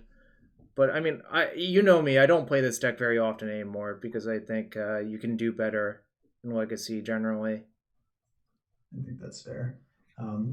I don't know. The result, the 3-1 versus 3-2 thing, like I wouldn't even look at that. The way I look at these matches is small sample size, and then I think basically every one of those scenarios where there was a turn where I needed to fade you hitting stuff, I faded it every single time. I think that's actually probably true, but I didn't want to blame all of my losses on luck because there was. It's not blaming. It's just from like an objective point of view, having played the games from my side, like every one of those hold your breath moments, like it just went my way. So if you figure, and even any normalization of that, it's probably 2-2 going with this match. Yeah, and obviously I could, if my deck looked slightly different, I would have way more outs, and that's fine. Someone actually did point out to me one of the times I didn't dredge Loam, it was actually better to dredge Loam because it gave me like a 12% out instead of a 10% out because one of my rotation was already gone to a discard spell of yours. Okay. And I missed that at the time, but someone just ran it through StatTrak Hypergeometric Calculator, and they were like, yeah, you gave up 2% of equity, which, that's not 0. That's like 1 in 50 games, right? Or something like that. Sure. That's a large edge to be giving up, and I'm not actually sure I would. Those calculations are kind of hard to do on the fly. You can do it when you're at home in a tournament on your computer, but if you're actually in like a paper tournament, heaven forbid, whenever that is, you might not be able to do that. So it just teaches me that even I could brush up on my estimation of probabilities, which humans are notoriously bad at that period, I think. It's just the actual problem. So you're saying you wouldn't feel comfortable calling the judge over and asking him to do the calculation on his phone? They would just say, you can't do that. I'll have to try it though one time just to see the reaction. They'd be like, no, what would actually happen would be like, why are you wasting my time? Go play your match. That's what they would probably say to you, honestly. That sounds about right. So yeah, I mean, 3-1 in your favor. I mean, obviously it was just a fun little thought experiment. It was more about the strategies that both sides should pursue, which I think is interesting. And Dave and I have made a career of beating most depths players in this matchup pretty soundly. And I would say most because obviously you're not most, right? I'm just a player. Wow, it's so gracious in victory, like Eli said. Yeah, I think the heyday was much more lopsided. I think I was winning like around half of my matches versus lands, like in the traditional heyday with the gambles and when I was still on my old bug version with brainstorms and stuff like that. And I think a lot of that had to do with like an experience gap in the matchup. I think the matchup was probably like 70-30 or worse, like for the depths player, just being on the bad side of that. And I think it's a little bit better now. I think the cycles improved the matchup. You mentioned earlier that crop rotations are just by far the best card in the matchup on both sides. Yep. And cycle's just a straight up counterspell for crop rotation. Like it just erases the crop. So it gives so many additional windows. So I can hit it with a discard spell or hit it with a cycle. And from your side, you're kind of just you have to engineer the board state where it's just less where you can minimize its effectiveness. So that's just a much harder spot to be. So I think the matchup has gotten closer than it was then. But I still think it's probably like 40-60 if I had to guess, but maybe 45-55 maybe. But if you made me play, even if we ran this back, if you made me play with money on the line, I would much rather be on the land side. Right. I just think that's just where the matchup is. And if you really want to beat it, like you said, you have gambles, you have Glacial Chasm, you have additional mazes, you have a lot of options for ways to make that work. Yeah, the problem with all of these cards is they're really bad in other matchups. And really the problem with this deck in general is I think Force of Negation made this deck so much worse is a large portion of it. I mean, I see all those messages about people saying that Force of Negation have been printed, but like I think it's kind of silly to view it like that because they're not going to unprint it. You know what I mean? Like, yeah, I don't particularly love decks having 6 to 8 Force of Vigors in the format either. I don't like what it does to the format overall. Right. I don't like how Arcanist can leverage it, but if you objectively look at the cards that were printed in the last 2 years, I don't think that cracks the top 5 as far as cards that would be considered leaving the format. Oh, in the last 2 years, I would say Wrenn and 6 is number 1, personally. Yeah, I mean, I think that card was just like, I mean, it's really, really, really powerful, is all I'm going to say with Wasteland. Wrenn and 6 or Loris. Loris was pretty egregious, too. Yeah, the thing about Loris is at least it costs 3 and forces you to build your deck in a really warped way. Wrenn and 6 didn't do that. It just said, just put this into a regular blue deck and you can be able to do whatever you want, even splash Wasteland, because of Astrolabe as well, I think, was the other problem, right? Yeah. But obviously we don't live in those days anymore. I still play Wrenn and 6 in Modern and in Vintage, and they're still that card's still really good in both those formats, despite it not being like as powerful as it was in Legacy. I think, like relatively speaking, it in Modern is like probably okay to exist, even though it's a little bit powerful. In Vintage is absolutely fine to exist because that format is like, you know, egregiously powerful. If I don't even know another way to explain it, just dumb shit happens in that format all the time, right? And it's kind of amazing that a card that has a green and a red symbol in the casting cost is playable in that format. I think that says a lot. It's more of a function it being really good in the blue mirrors because you can't Pyroblast it, so it's just a way to get an advantage in those matchups. When I played the Vintage Showcase with Wrenn Xerox, it just felt like because it couldn't Pyroblast it, it actually was a really good card, which is kind of weird, you know? Yeah, I mean, Pyroblast is sometimes a 3 to 4 copy main deck card in that format, right? Generally 2 to 4, yeah. And then you get paired versus Glow Shops and you draw one and you're like, God damn it. But that's the downside of putting Pyroblasts in your main deck in that format. Yeah, I mean, I feel like that's always been the dynamic. I played Vintage years ago, and you always had like either Flusterstorm, you had some kind of card. Mental Misstep is the poster child. Yeah. Except sometimes you would misstep their Soul Ring and they would depend on it, and you knew you got away with something. Yeah. That's just the dynamic of the format, I think. So yeah, I mean, you've been crushing with Bug Depths, and I do not have a single Legacy trophy this time around, I think. But I also play like virtually 0 Legacy leagues, I think. Sounds like you need to play some Bug Depths.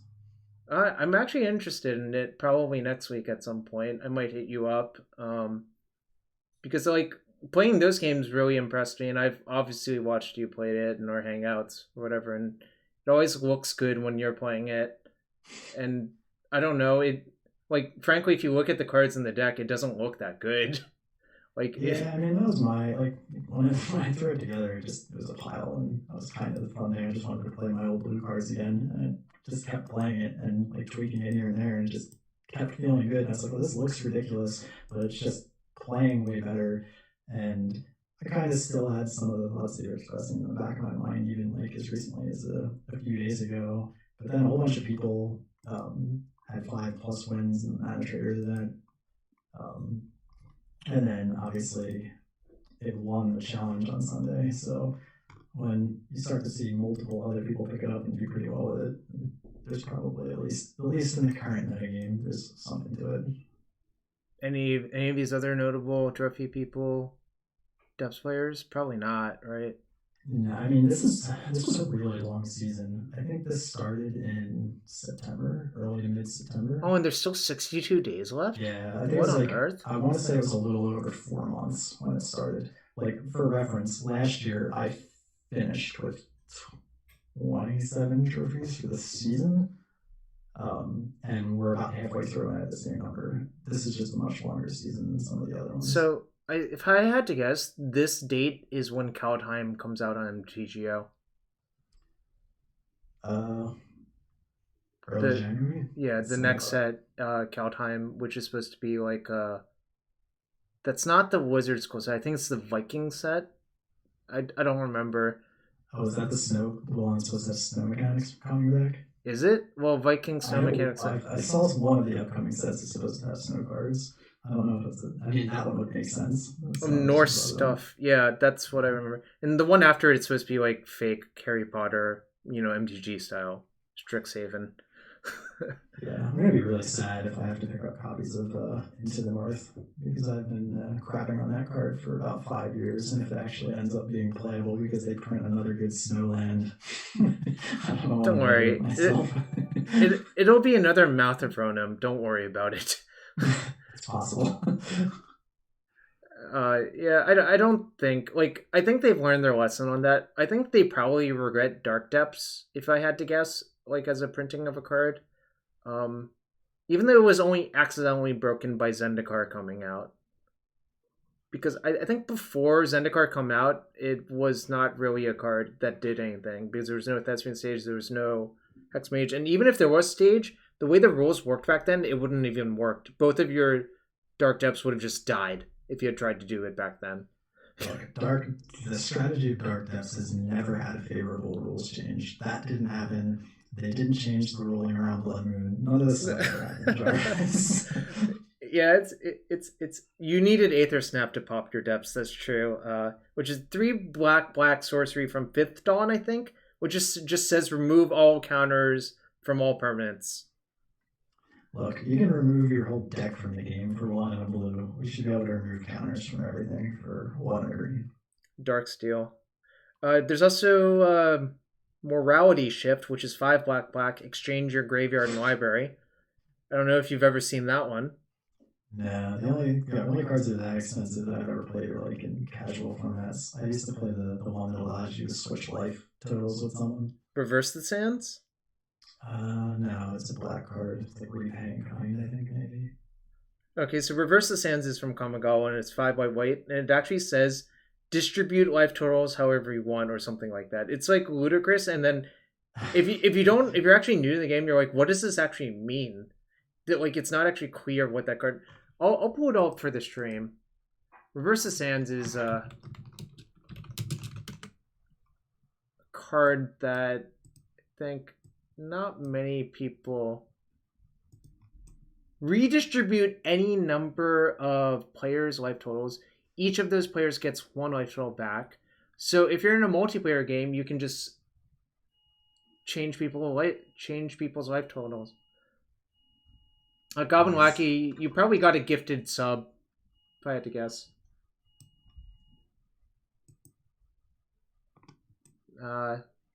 Anyways, yeah, this card is ludicrous. I don't know why it exists. But yeah, I don't know. Reverse the Sands. So I've played Morality Shift. Oh, Weinberg with a sub. Thanks, Ben. So I've played this card in Prismatic because my deck was a Flash Hulk deck, but there was also a Dread Return kill in it. So if you have no cards in your graveyard and you just cast this, it's the equivalent of milling your deck. So I had it wrong. I looked it up. The deck mechanic that I used to run was repaying kind was that everyone's life total became the lowest life total. Okay, in kind.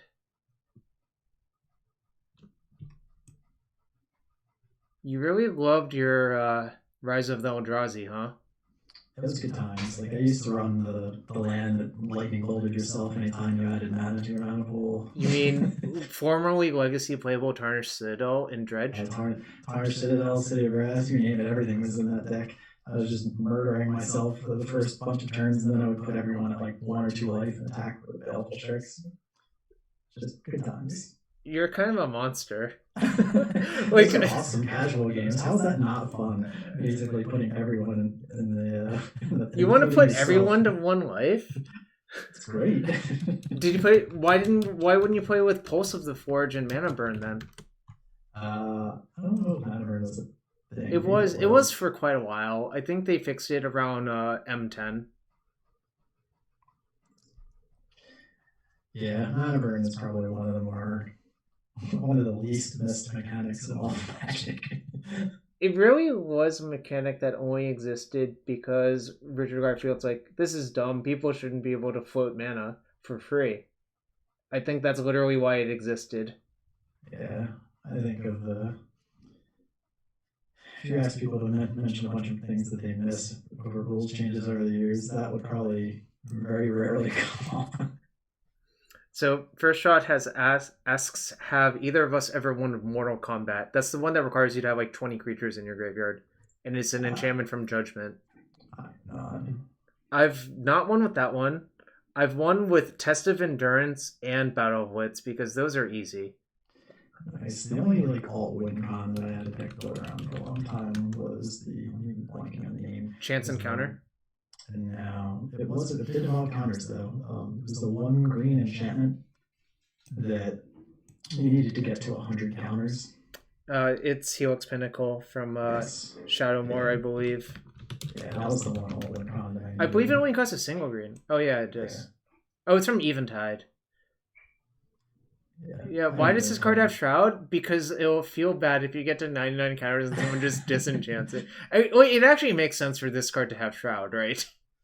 Yeah, you have it at 99. You tap the last mana to put it to 100 and it gets frozen grip. Oh, that's a real feel bad. Wait, does Detection Tower even get around Shroud? I don't think it actually does. Nope. Can't target that Helix Pinnacle even with Detection Tower. Just need a sweeper. You need Engineered Explosives on 1. Yeah, I mean... Or Oblivion Stone, something like that. You are the type of person that would like Helix Pinnacle, wouldn't you? Did you have like Serra Sanctum in your deck or some shit? Like, oh, I absolutely did. It was a green-white deck. So it was basically Enchantress with Helix Pinnacle. Yeah, but it was EDH, so I got to run Captain Sisay, which could trigger a whole Oh yeah, that card is really good. I think not in like competitive Magic, you know what I mean. But yeah, this is. I wasn't using it to get like Roaring Collects and lock people out of the game. I was tutoring for like unique legendary enchantments, so I kept it on the fun scale. Yeah, it's just like if you were to imagine like an average draft format where this was allowed to exist with enough support for it, this would be a good card, right?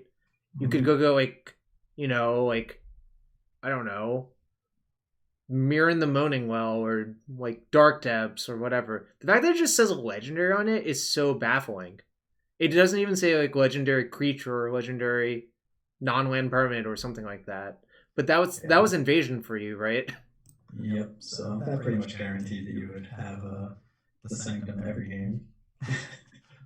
This is a shout out to previous Sisay actually in disguise. Did you know that this card was in MH1 Modern Horizons? It's basically the same card except you have to pay Wooburg and it puts the card into the battlefield. Interesting. sure those people are running that run all of those filter cards, change the land, it changes it into 5. Cascading Cataracts. Yeah. There's one other one. What is it called? There's an artifact that does it too. Kaleidostone? Might be, yeah. Did I spell it right? I did. I spelled it right first try. I'm more impressed with that than me listening to you a bunch of times tonight. The sacrifice is less impressive. Look. Sometimes you need to activate your Door to Nothingness, targeting your opponent, and it only requires 2 Kaleidostones and 10 mana. Is that it? Yeah, I mean, Door to Nothingness is also like that card that people love because it says someone loses the game on it, right? Yeah. All right. So I'm staring at your lands list while we're doing this. The 4th port will also, Well, but the thing is, it's either port or Ghost Quarter. I'm not allowed to cut a colored source. I think Ancient Tomb is too good once you put Valakut Exploration in your deck to not play it. Makes sense. Like, I'm focused around this and having enough colored sources because the primary way this deck loses a lot of games is to not have a red or green source, I think. Mostly a green source, I think, is the actual answer. You can operate without red for a little bit, but if you don't have green in your opener, like, you should consider mulliganing unless if it's a double Wasteland hand versus Steps, which I did keep versus you, and I still stand by it. Makes sense. I like the tomb too, just based on, if for nothing else, like even if you exclude the Valakut Explanation, if nothing else goes forward against the combo decks, having just another 5 ways with that Necroportation on top of the Mox Diamonds to get us figure out on turn 1, yeah. That used to be a really important thing, but I think there's less like Storm and Oops and more like Omnitel nowadays. And this card is not that effective versus Omnitel. Like, it's exactly okay, I think, in the matchup. Yeah, you still need it to leverage your mana. Yeah, I agree. They have so many basics they can pretty trivially get to 3 through Wasteland. But 4 might be a little bit more hard. Also, occasionally what happens versus them is they'll cast Show and Tell, you'll put a sphere in, they can't do anything, then you'll untap and choke them. That has happened to me a non-zero amount of times. When Omni Dig was the best deck in Legacy, we played Trinisphere and like 4 chokes, 4 Trinisphere, 4 choke, and that was just the plan every game. Because they would just cast Show and Tell every game, and you would put Trinisphere, and then they literally couldn't do anything because they would have to tap 3 more lands. Then choke would end the game on the spot. That's awesome. I was actually watching yesterday, the day before, Miniguchi put up a Legacy video, which on Fireball, and he was running the green and white Reclaimer deck. Yeah. Which for some reason called green and white toolbox lands or whatever. But anyway, he was playing his lands, and he had what looked like a pretty favorable position. He had Dryad out, and he had a couple of other creatures that could Reclaimer out. And he tapped out, and he had Forest, no covered Forest, Wasteland, Savannah, and like another dual land. And lands player untapped and choked. And blocked out every one of his lands, which I thought was hysterical. So this is a issue that has happened in Modern as well. People love to side in Boil versus the Dryad decks, even though I kind of think they shouldn't. It's a very volatile plan, essentially. Yeah, obviously, sometimes it will just be Armageddon or whatever, like it was versus Menguchi, but I think generally speaking, it's not a great plan, especially if you know to sandbag your Dryad until you get to do something like absolutely busted with it, right?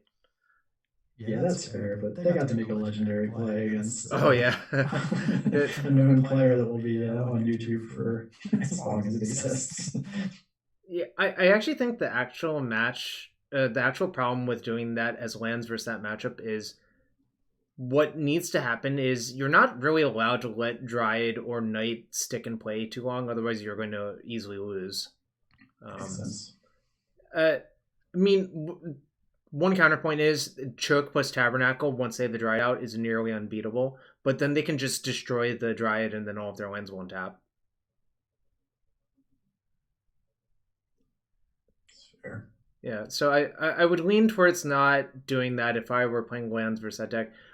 Generally, those like white-green Knight-based decks, even though there's only one Knight of the Reliquary, But the one Knight of the Reliquary is already such a big issue in the matchup that I kind of hate the matchup for that reason.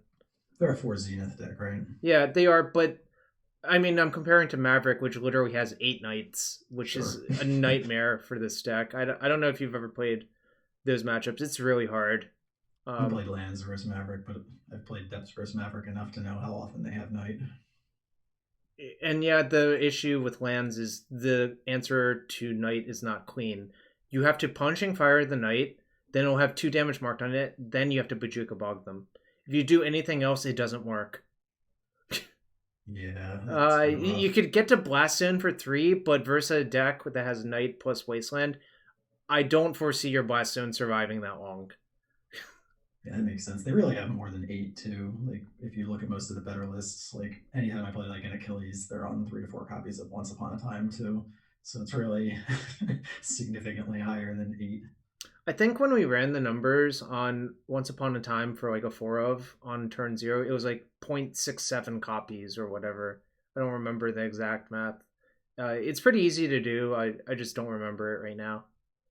Yeah, that's fair. I'm just saying it's even the density of when that card's going to show up is a little bit higher than you would even think. Yeah. Anyways, that solves it. Don't bother playing lands. Can't beat depths ever. It's a well-known 75% favorite for depths. So just give up, y'all. Don't just sell your tabernacles all to me for $500. I'll take all of them.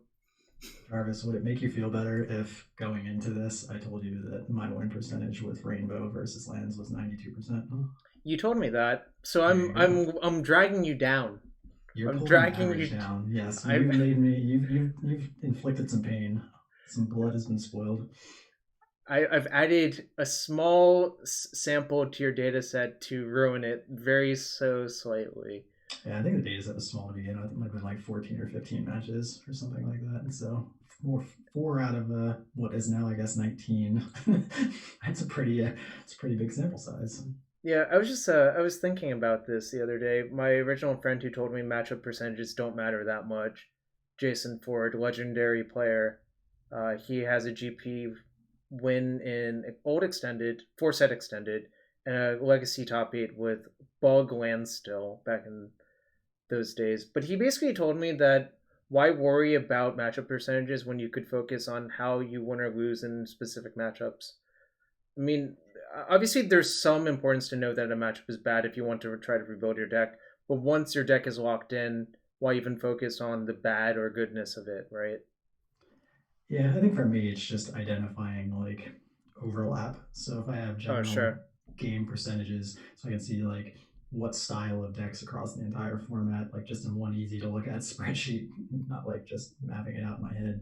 Right. I'm going to go, okay, these are the 6 decks I'm struggling with in game 1 and see if there's some overlap for something that I could adjust, and then in all the post-board games doing the similar thing, taking like play draw into account. And I think that can give you some useful information as far as what areas you can really mess with or some places where you can try new ideas.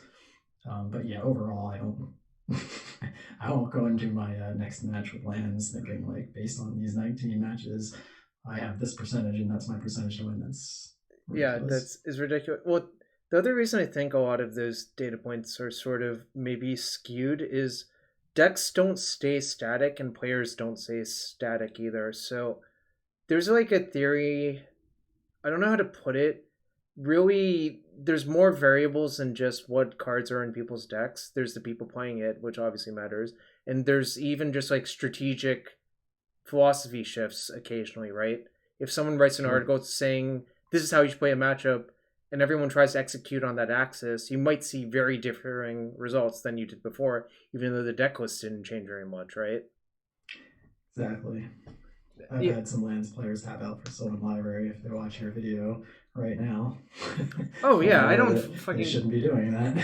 Well, it depends. Like it's. Well, sure, it's contextual, but I mean, if my plays Word Go and you don't have an answer to a 2020 and you tap out for Sylvan Library, maybe you should be taking the more.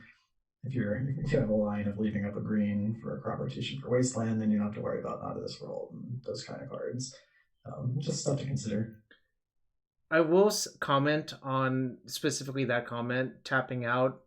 If you have nothing, you definitely should tap out. That's not even close, I think. I learned this lesson in the standard Splinterton era, whereas like often you would have a debate whether you should tap it on turn 3 as a like white blue control versus twin for Jace Beleren.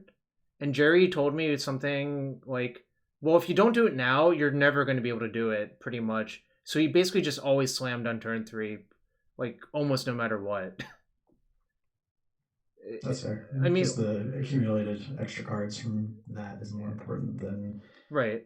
And the bluff of picking up a turn and just never seeing those cards. Right, and the problem specifically is you have to spend some turn to use your 2 mana. It's actually better to generally do it earlier when less can go wrong, because the earlier you play like an engine card in this matchup, if you have no disruption, the more looks you have at more disruption, essentially, is how I would put it. Yeah, I agree with that. I didn't mean Sylvan as opposed to holding up a green source bluff. Right. I meant as opposed to if you have a utility land of some kind, whether Wasteland goes quarter and that kind of stuff. Yeah, there was that one game where I waited forever to play my Valakut Exploration just so I could leave up Wasteland, and I still lost. But then I got, like... I mean, I didn't actually lose, but you snuck the Merit Wage in, then I had 4 looks at an interactive piece, you know? And It didn't happen, which is fine, but I think waiting to play that Valakut Exploration was fine. Whereas, like, if I didn't have anything, I would just slam it on, like, turn 2 or 3 if I can off of fast mana. Yeah, you kind of got punished by a really good draw. Like, I think that was the game where I started with a Rainbow Land pass, and then it was Wasteland pass. And I had 2 crop rotations and Hex Mage. So basically what I wanted to do was set up a sequence where I would have access to both to try and push through your Wasteland. So those are some ultra specific cards. I would have needed like 3 exact cards to really punish you in that spot. And I just happened to have them, and then on the back end you happen to not hit. There was also the match where you had Depths and Rainbow Land forever, and I just didn't bother wasting your Rainbow Land because it felt like you had a rotation. And then at the end of the game, you had cast like 2 more rotations, despite me never waste. Yeah, I definitely had a rotation there. Yeah. Well, so it's weird. I couldn't explain why I thought you did. It just smelled like it, you know. I think you just played enough matches to identify it, but I think if you want to like talk out a possible reason for why that would just click for you. So it's just like, what hand would I keep? Exactly. That would have that board state for that many turns. So the cards you can have in your hand by that point, I think, are multiple Depths, which is certainly possible. I'm going to pretend you have like 1 to 2 Depths. You're going to have like maybe a Spirit Guide, and then what else could be in your hand? And then after you cross those off, well, it can't really be any other land because you would just start playing them out. It could be Hex Mage, but that's, I mean, maybe just 1 at most. So the other likely candidates are just crop rotations, and you're hoping I get too aggressive where, rotating in response to a Wasteland is really, really a good play for the person who's casting crop rotation. Yeah, and you can make the argument that it would be hard for me to kill you from that spot if you Wasteland the Depths, even if I crop rotated. But I had 2, so... And I still didn't. Double punish. Yeah, no. So you actually... I think you saw me think about that. I'm like, why is he aggro rotating? And the only explanation is you have Spirit Guide rotation as 2 of the cards in your hand. Yeah. And you did, so I'm like, okay, I can't actually use this Wasteland, even though I think a lot of people would be like, oh, my opponent messed up. I'm like, no. That's not the narrative that's being told here. You gotta calm down. He's not leaving a Depths naked to just get killed. Yeah, you have to also like look at what the potential upside is. So even if you somehow convince yourself that that's a bluff, like I'm trying to convince you of the narrative that you can't do this because I have Spirit Guide crop rotation, what land am I getting there that matters? Like if it's a stage, I have no other mana. Right. So I can't really do anything versus your Wasteland. If it's the Urborg, I still have to take another action. If I play a stage, you still have that covered. If I play Hex Mage, you have that covered. Like there's no punish as the next play, so I have to show you something else before you take an action. Like, there's no bluff there that could get you if it gets pushed through. So I think you read that one perfectly. Yeah, that was honestly, I've played a lot of those matches where that happens. I'm like, it. You really have to think about what your opponent could be holding. Magic is not a solitaire game, and I think those games really showed that. I mean, these games, I think lands on lands was probably closer to chess, whereas lands versus steps maybe is like slightly lopsided chess, one way or the other. If that makes sense. Maybe like you start like a knight down, if I had to like give an equivalence. Like a knight is a pretty strong piece. Starting a knight down generally means you're going to lose the game at some point. Because the way to think about it, a knight is usually worth 3 pawns. If you just end up with king and 3 pawns versus a king, one of them will become a queen eventually, and that person will be dead. So I've watched a lot of chess lately as well. I think a lot of people have, if I had to guess. Yeah, that's probably an accurate statement. Yeah. So no, you're probably like a knight down, which is not. If there's, I mean, there's also an RNG element, obviously. So the RNG could help you out. Maybe the games swing in your favor slightly, and frankly, maybe your opponents make mistakes that cause them to get them killed, which can happen even if you start a knight down. Like I think if there's like think in chess, if there's like a 200 rating difference, starting a knight down, you're probably still gonna win, because it is that much of a skill game. Which is kind of crazy, I guess, if you think about it. Yeah, that's the game everybody points to. If you want a game that's basically zero variance, will win. Yeah, better player will win almost every single time, or or at least draw given comparable skill. That's it. I think modern computers computed that white is about like half a pawn ahead in the modern era of chess, because computers can like look at lots of games and like average it out and figure out what the overall advantage is. Half a pawn is not enough to overcome like a huge rating difference, obviously. So sure. Like that's why Magnus Carlsen wins so gosh darn much. Highest rated player in the world from Sweden. Yeah, I caught a little bit of the last. He won in like the Blitz portion last time, right? Yeah. I caught some of that. It's weird because I feel like COVID actually made Blitz and Rapid more popular, whereas I think before they played a lot more classical, but I have nothing to back that up except what I see streamed. If that makes sense. Yeah, I mean, streams need to like bring people in and keep them there, right? So no one wants to watch like 120 minutes for 40 moves, which is what Queen's Gambit, the first tournament that she played, hypothetically was like, which is actually a pretty classical tournament environment. Like I remember being in high school or college, and that it was that exact time control, like even like early 2000s, in like a ballroom in a hotel or a university. Yeah, exactly. So in the faster games, just so much more happens. So I'm guessing that's much more audience friendly. And you know what is more likely to happen? Someone's more likely to lose an exciting piece because they just overlook something because of the time controls. And that is more exciting. Yeah, which can make people very interested, because then they get to say, oh, I would have done this or I would have done that. So. Well, you probably would have done that because you don't have like 30 seconds left on your clock with like 15 moves to play. So given that most people have the attention span of gnats nowadays, and I think that's probably explains the explanation for why there's more of that. Yeah. Yeah. And honestly, like, I think that is one of the issues with the MOCS I watched 2 weeks ago, which that's the one Matt Vu competed in that he beat me out in the Legacy qualifier to win. Obviously I wasn't even close really, but that was one of the ones he won with like 4 or 5 C Loam, and he went 7-7, but like versus tough competition, I think 7-7 is like actually a decent result. Especially $7,500. So.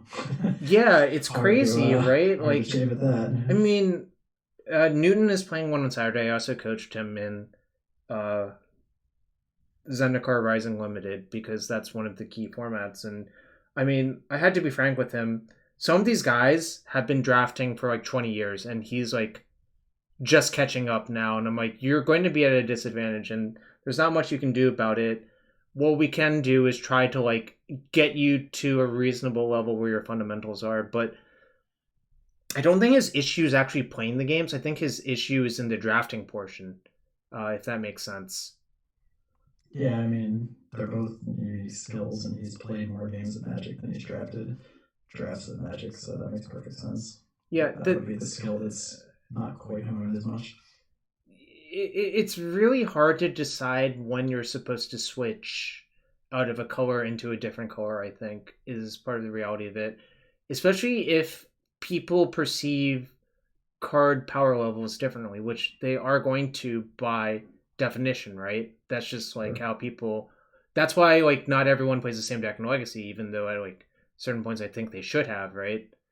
Like I think when Sunset's Dividing Top was legal, I think it was towards the end of it, it was kind of clearly ludicrous not to be playing Miracles if you wanted to just strictly win. Um, but that's not how. Not everyone thinks like that, and not everyone can actually win with that deck, right? So yeah, that's a very specific set of skills in a specific format. Yeah, I ended up playing the deck towards the end because I just thought it was too good, and I'm like, yeah, I think my win rate is maybe not as good as it could be, but it's still pretty darn high because the deck was just like kind of busted, right? Exactly.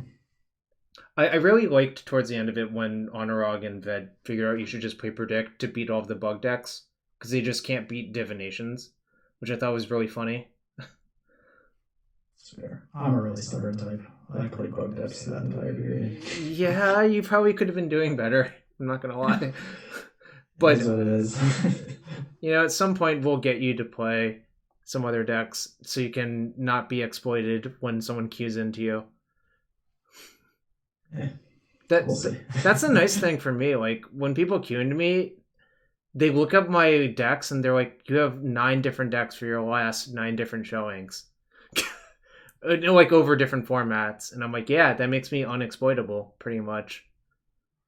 Yeah, I've seen some recent complaining in some group chats about people exploiting other people because one person knew the matchup and the other didn't, and that's kind of the thought that runs through your head. And it's like, well, this is a choice you made. Yeah, nothing stops you from switching decks, and I know you have a pretty significant MTGO collection. You can basically switch if you want. You just choose to do the thing you enjoy the most, which is fine. I mean, they're different things to optimize for, right? Definitely. Yeah. Anyways, this deck is medium. Probably won't play it for a while unless if someone forces me to. But I mean, really, I think I'm interested in trying Hull Breacher a bunch in Legacy, even though I think Vintage is kind of how should I put it? I do not want to touch that format unless if something happens to Hull Breacher, I think. I've heard some rumblings about how there haven't been cards that have kind of messed the format up since like Karn, Arset, or Floros. Karn being a 4 was pretty egregious, I think, and same. So I think the other problem with Karn in retrospect was Mystic Forge was also unrestricted by that point. I think the combination of those two just meant shops had so many broken 4-drop cards that like dominated a game. Mystic Forge especially, I think, is just a really, really powerful card in the right deck, Yeah, Mystic Forge is nuts. Even the Legacy version existed for a while before people realized that Melrods beat the deck single-handedly, basically. I remember playing against that deck at an SCGO. I don't know if you won. It was Syracuse that year. I went to one of the Syracuse events. I don't know. Yeah. Ari, I lent Ari a bunch of my artifact mana because he's like, Grim Monolith is $150. What? I'm like, I have one. You can borrow it. I'm just like, why is Grim Monolith $150? The only reason I have one is it's in my cube, but I haven't like cubed with that cube in forever now. But just random cube cards are worth a bunch because I don't know what's driving the price. But yeah, Ari played the deck and he said, yeah, I basically won most of my matchups versus non-blue decks and non-null rod decks and lost all of the other matches. Like, yep, that's why you picked up a 10-5 for like min cash. Yeah, I think that's where the newer variants are a little bit better. They still really don't like null rod. But they do have Urza, they do have some additional gameplay now they have Hull Breachers. So I still want to chain Echo of Eons with an Urza out and a Hell Breacher. That's the dream, right? Tap 6 of your treasures under a Null Rod to Urza, cast Echo with Hull Breacher out, tap another 6 treasures, cast another Echo, and then your construct will be like a 30-30 at the end of it or whatever, you know? Seems reasonable. Is it reasonable? I would argue it's like the board state I'm imagining is actually extremely unreasonable. Yeah, I mean, that can already force mulligan decks on blue decks regularly, so. But now you leave them with 0 cards instead of 1 card. I mean, it depends. I've very much been double echoed with an Arset out. So. Montoya's Workshop says Hull Breacher is getting restricted in Vintage. Or wait, is that confirmed or is that speculation? It sounds like speculation, but I actually hope it happens. Oh, it's speculation. Damn, I was really excited for a sec. I'm like, oh, maybe I will test for that Vintage Showcase then. But as it is, I'm leaning towards playing Modern instead. That weekend. I watched, in one of the hangout calls, I watched a game of Vintage where a player had Lotus Mana Crypt, Land, Petal, Hull Breacher, Blast, and Time Twister. Yeah, it's just so good with wheels and has flash and just like I don't know. It's remember when Notion Thief got printed and people were like kind of nuts about that card? This card's better than Notion Thief because costing 1 less and 1 less color is a huge deal, I think. Yeah, I know Stripo was very excited about this card existing. Yeah, and also the black creature too. I'm blanking on the name of Opposition Agent too. I'm less hot on that one. I think that one is like probably okay to exist. Like to me, that one is just a better Aven Mind Sensor, even though like no one really plays Aven Mind Sensor in Legacy. I mean, obviously it's like it's a good card, but the only thing that makes me think is that probably Aven Mind Sensor should have been played more versus Doomsday in Legacy if you wanted to fix that matchup. It was my actual thought process, reverse engineering it. Yeah. Well, time will tell. I wonder if it'll make the Curses deck actually like a relatively tier deck. I think it's a really natural fit in that deck, isn't it? Yeah. It already has the rituals. It's just a strict upgrade. It's just an additional lock piece that also happens to be combo 8. So Vivre says, Mind Sensor and Ashiok were definitely underplayed. The problem, I think, with Ashiok was it was not very good versus most fair decks. And it was, like, kind of a clunky answer to unfair decks. Because, like, everyone can see an Ashiok coming, and it dies to almost everything. It dies to Pyroblast, it dies to Decay. It, like, sort of even... if you want your graveyard, you can veil the activation, but if they're smart, they'll just Ashiok themselves. Really What? I stared at Ashiok really hard for a sideboard slot for depths for a while because the black-green shell was really struggling with Doomsday when it did well in a few challenges in a row about a month ago. It was really starting to pop up. I was looking for answers to Doomsday. I looked at Ashiok, but like so many of the games you lose against the combo decks, you're losing like off ritual turns or off Lotus Petal turns, and they just get straight underneath the Ashiok. So yeah, that's come right under it. That is my issue with Ashiok by a lot. Mind Sensor has the same problem too. Generally, just costing 3 is not great unless if you have fast mana in your deck. If you have fast mana, then I think you can justify playing those cards, and your deck does. But also the casting cost of BU without an Herb Work, I think sometimes it might be an issue as well. But I don't know about that for sure. Yeah, Ashiok's in that cycle of planeswalkers that aren't particularly enjoyable to play against anyway, so I'm not sad that it doesn't see a ton of play. It is from that same set, yes. It's almost like the set where they said, like, we're going to build 40 planeswalkers. I'm like, there's no way this turns out well. Either, like, most of them are trash, which, frankly, most of them were, or they break a few of them, and that was definitely true. I think really it was Teferi 3 and Narset that were the broken ones. And everything else was maybe okay. And Ashiok is Fringe. And I can't even tell you what the other ones are anymore because like who cares? Oh, Karn. Never mind. Karn clearly a big mistake ish. Not a mistake, but like maybe a design mistake at the time. Sounds about right. Really, I think their primary lesson from that is one-sided asymmetrical like static effects are really not fun. That should have been the takeaway, I think. Yeah, there's been less of it, so hopefully that sticks. Yeah, like Teferi 3 is like defense grid, except it's one-sided. It's just like, what? Why? So one person continues to have fun and the other doesn't. I don't want to play Hearthstone. I came here to play Magic the Gathering, the collectible card game. Anyways, yeah. So yeah, Vuk in that event. I think the problem with Vuk was his cube drafts did not go well, and then after the event, he's like, yeah, all of the packs I opened, there was not a single like broken card in any of them. And I think that's actually a huge issue with Vintage Cube in general.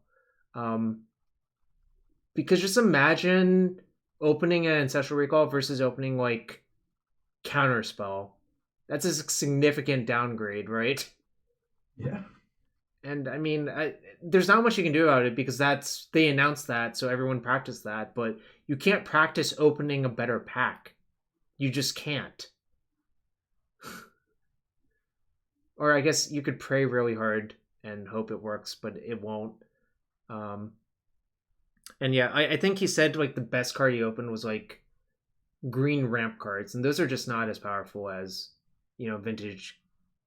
That's green ramp cards are legacy cube power level, not vintage cube power level, right? I don't. How often do you cube or draft or whatever? Not very often, right? Yeah, not very often. I drafted Commander a couple of times in the last week or so. Just fishing. You mean you entered the whole Breacher lottery? That's correct. I have some play points that can be converted into tickets. Doesn't it take forever to just do the draft part because everyone does the same thing and then it takes forever to finish the draft?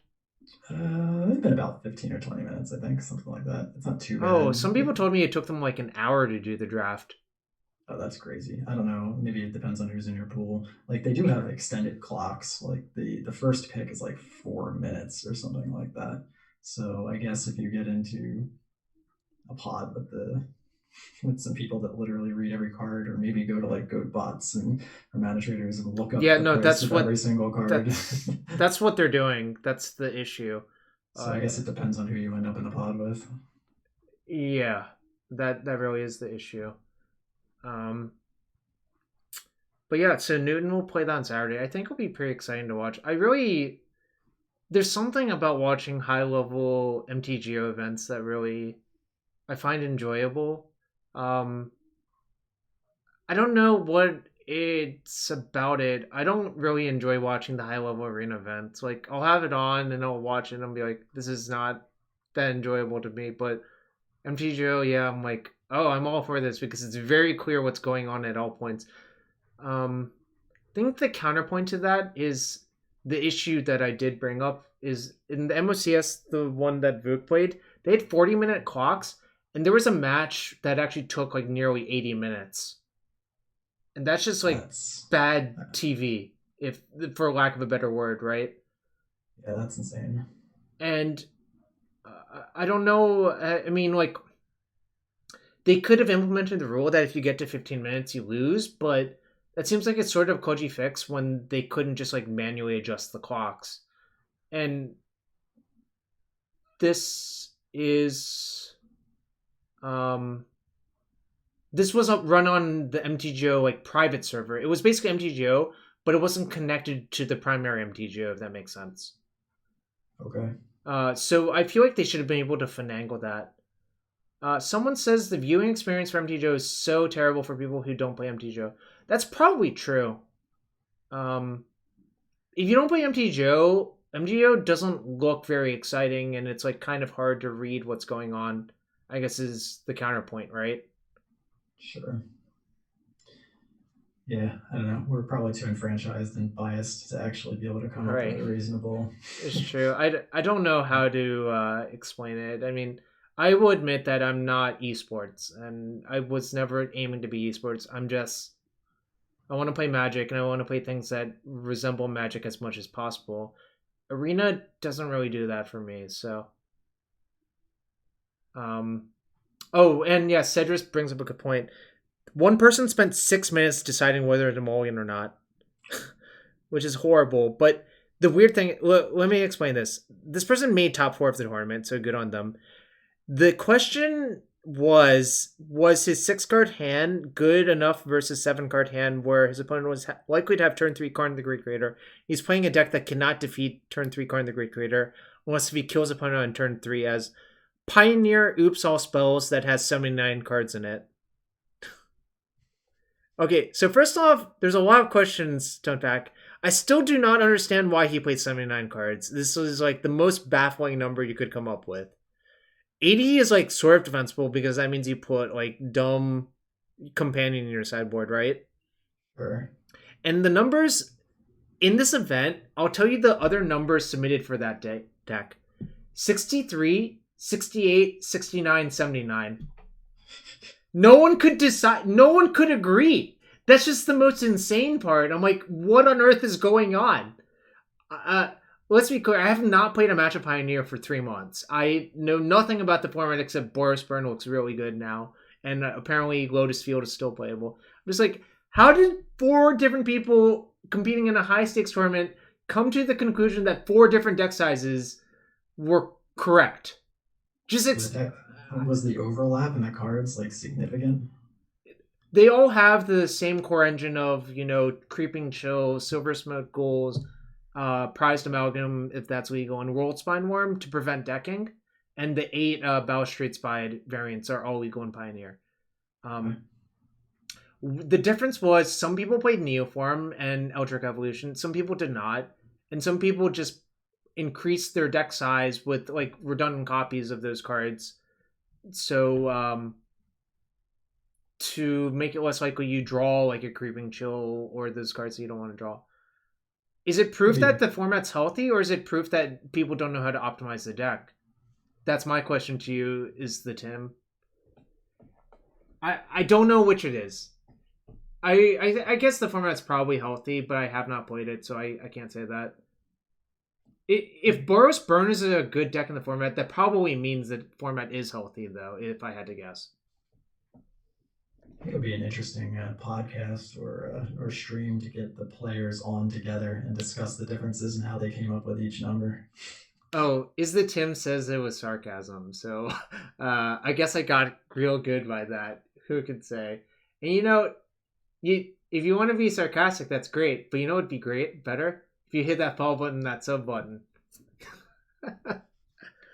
So have you played against a lot of Court of Cunnings?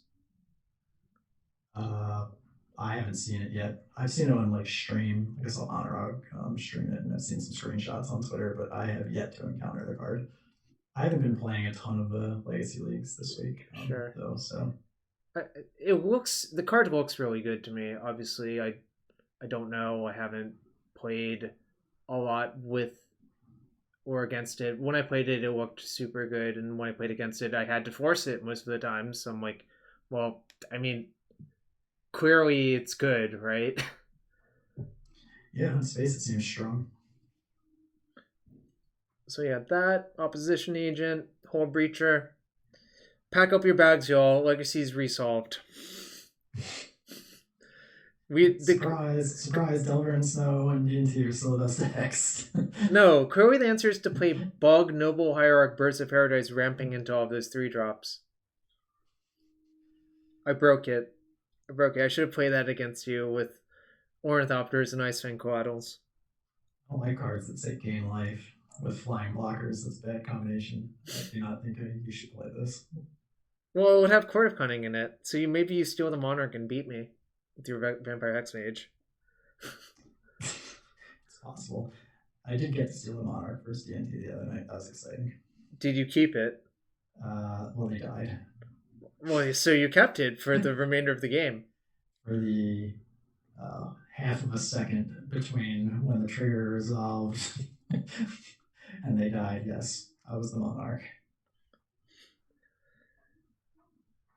All right. Vampire Hexmage first strike got me the monarchy before Lodge killed him. Yeah. A lot of people have suicide their creatures versus my Hex Mage's lifetime. It's kind of impressive.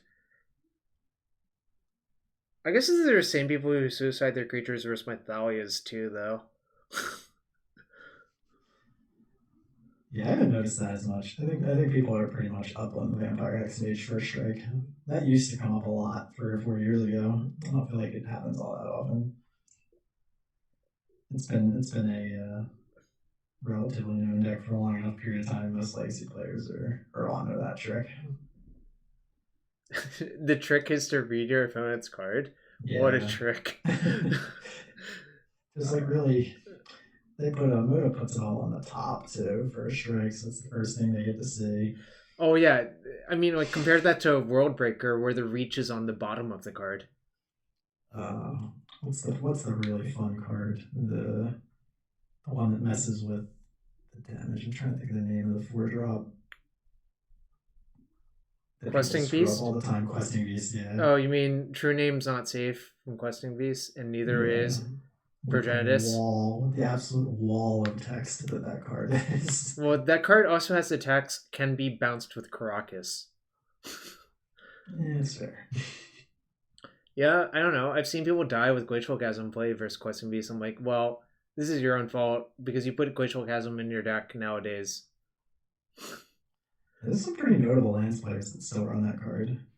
Oh, well, so it's not completely unplayable. I would argue the actual problem with it is it relies on the recursion element of the deck too much to actually be a good card. That's fair. Yeah, solitary. If you're trying to solitary confinement a Questing Beast, you will just take max damage and die. I suggest not doing that to yourself.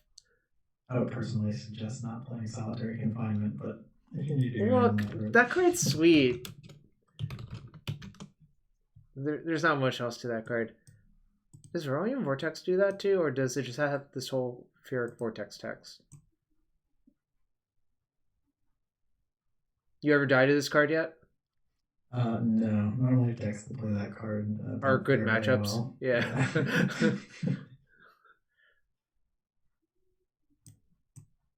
This is close to being a really good card, I think. The problem is close is not the same, right? Yeah, there's probably certain matchups where that's devastating. But I don't know. Like this is like the world's best Pyrostatic Pillar versus Storm deck, I think. Yeah. But also, like, do you know why this card was actually printed?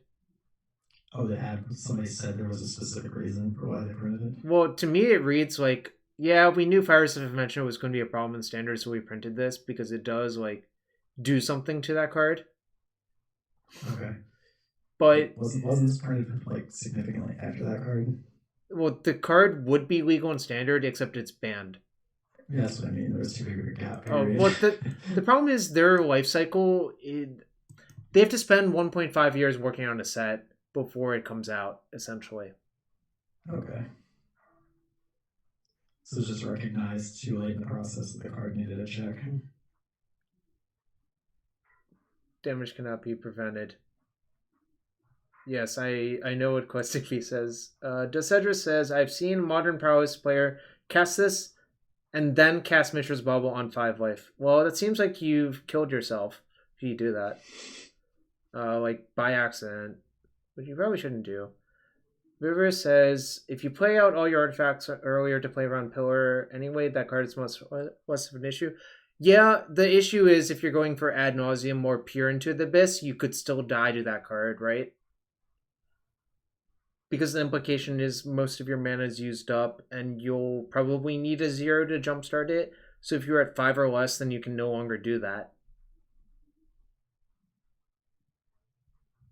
Anyways, I think I'm probably about ready to wrap it up here. I didn't do a lot of Magic playing tonight, but I feel like there's a lot of value in discussing things as well, even though it's a lot less exciting for the viewers, but it might be more informative for people.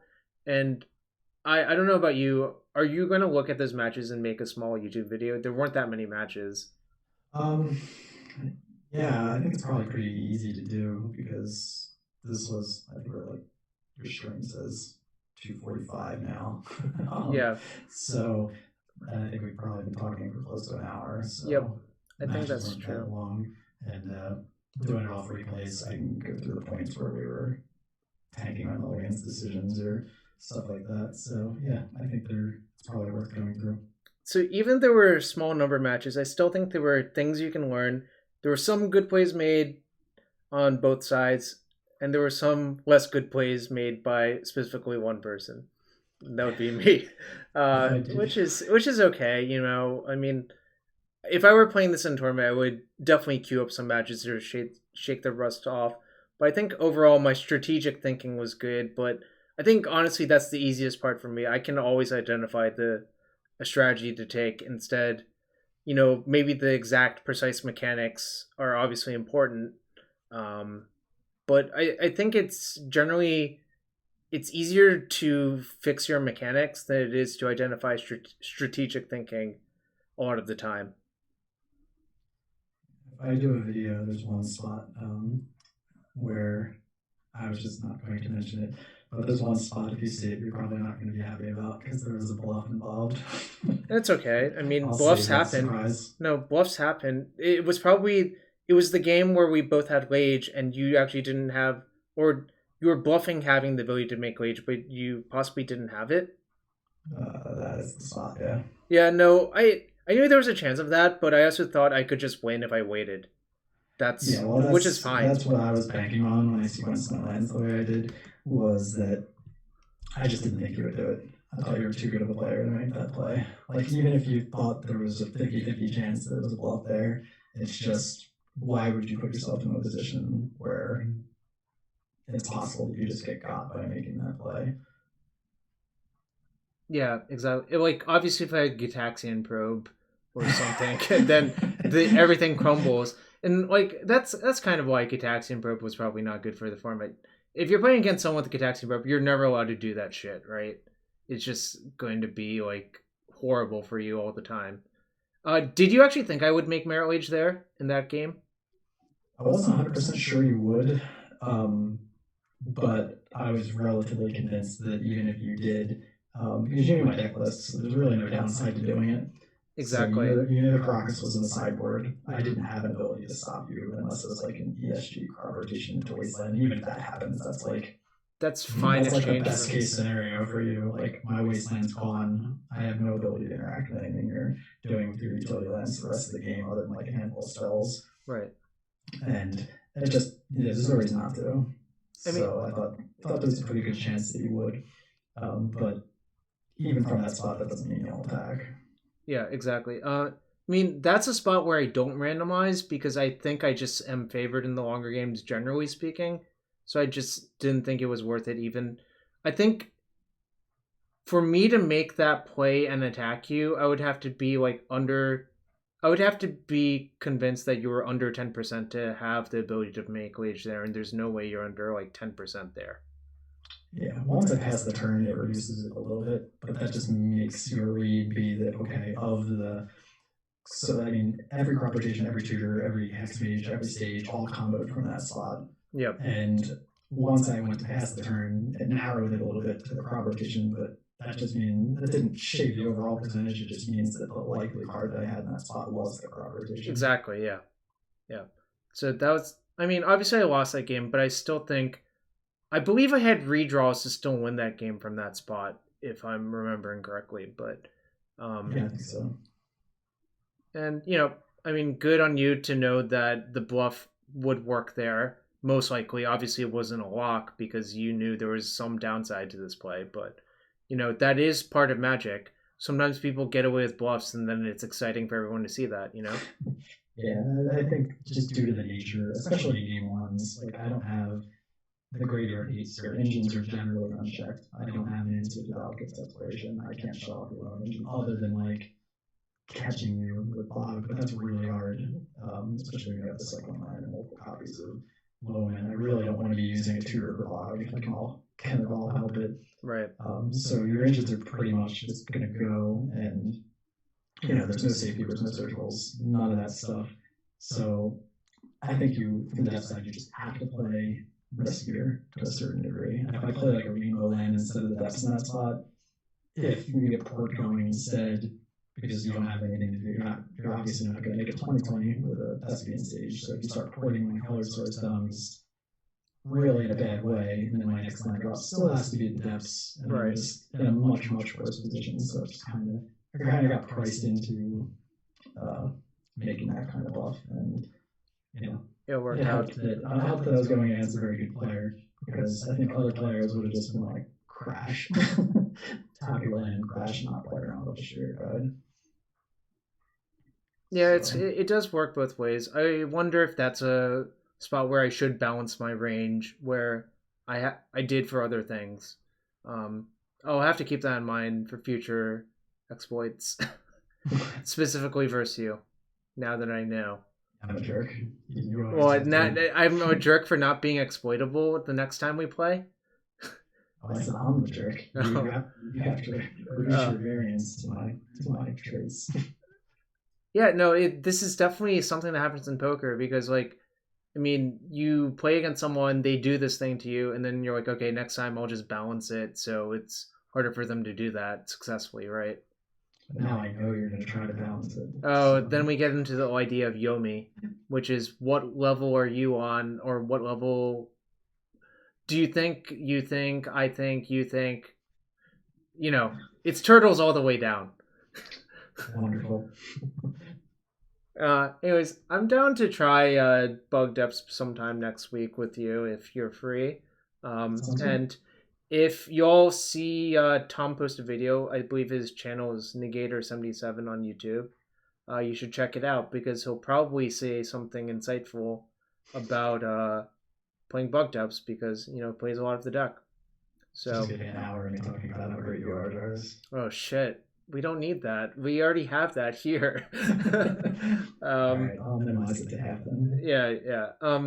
Anyways, thanks for everyone joining. There was less actual playing this time, but I feel like talking to people about how games are played or what their thoughts are, that's valuable too, especially since we did play 4 matches just very quickly. And, if you enjoy the stream, hit that follow button, hit that sub button, and follow Tom on YouTube. Maybe we can get him up to 1,000 YouTube subs, which is actually a relevant. I joke, but that is a relevant milestone for YouTube partner. Yeah, I generally don't shoot for that sort of thing. Yeah, I know. Yep. Anyways, I'm gonna see who else is streaming right now, and Dom and I will probably be back on Saturday to co-stream the Mox. Hopefully rooting on Newton. Hopefully he just crushes in Modern, because he said he felt pretty confident about Modern. Nice. Yeah, I really enjoyed the pieces of your stream that I got to catch live last time. Alright. Anzi is streaming. His title is Back to the Court. What do you think that means? It could mean anything. He's probably running a dredge.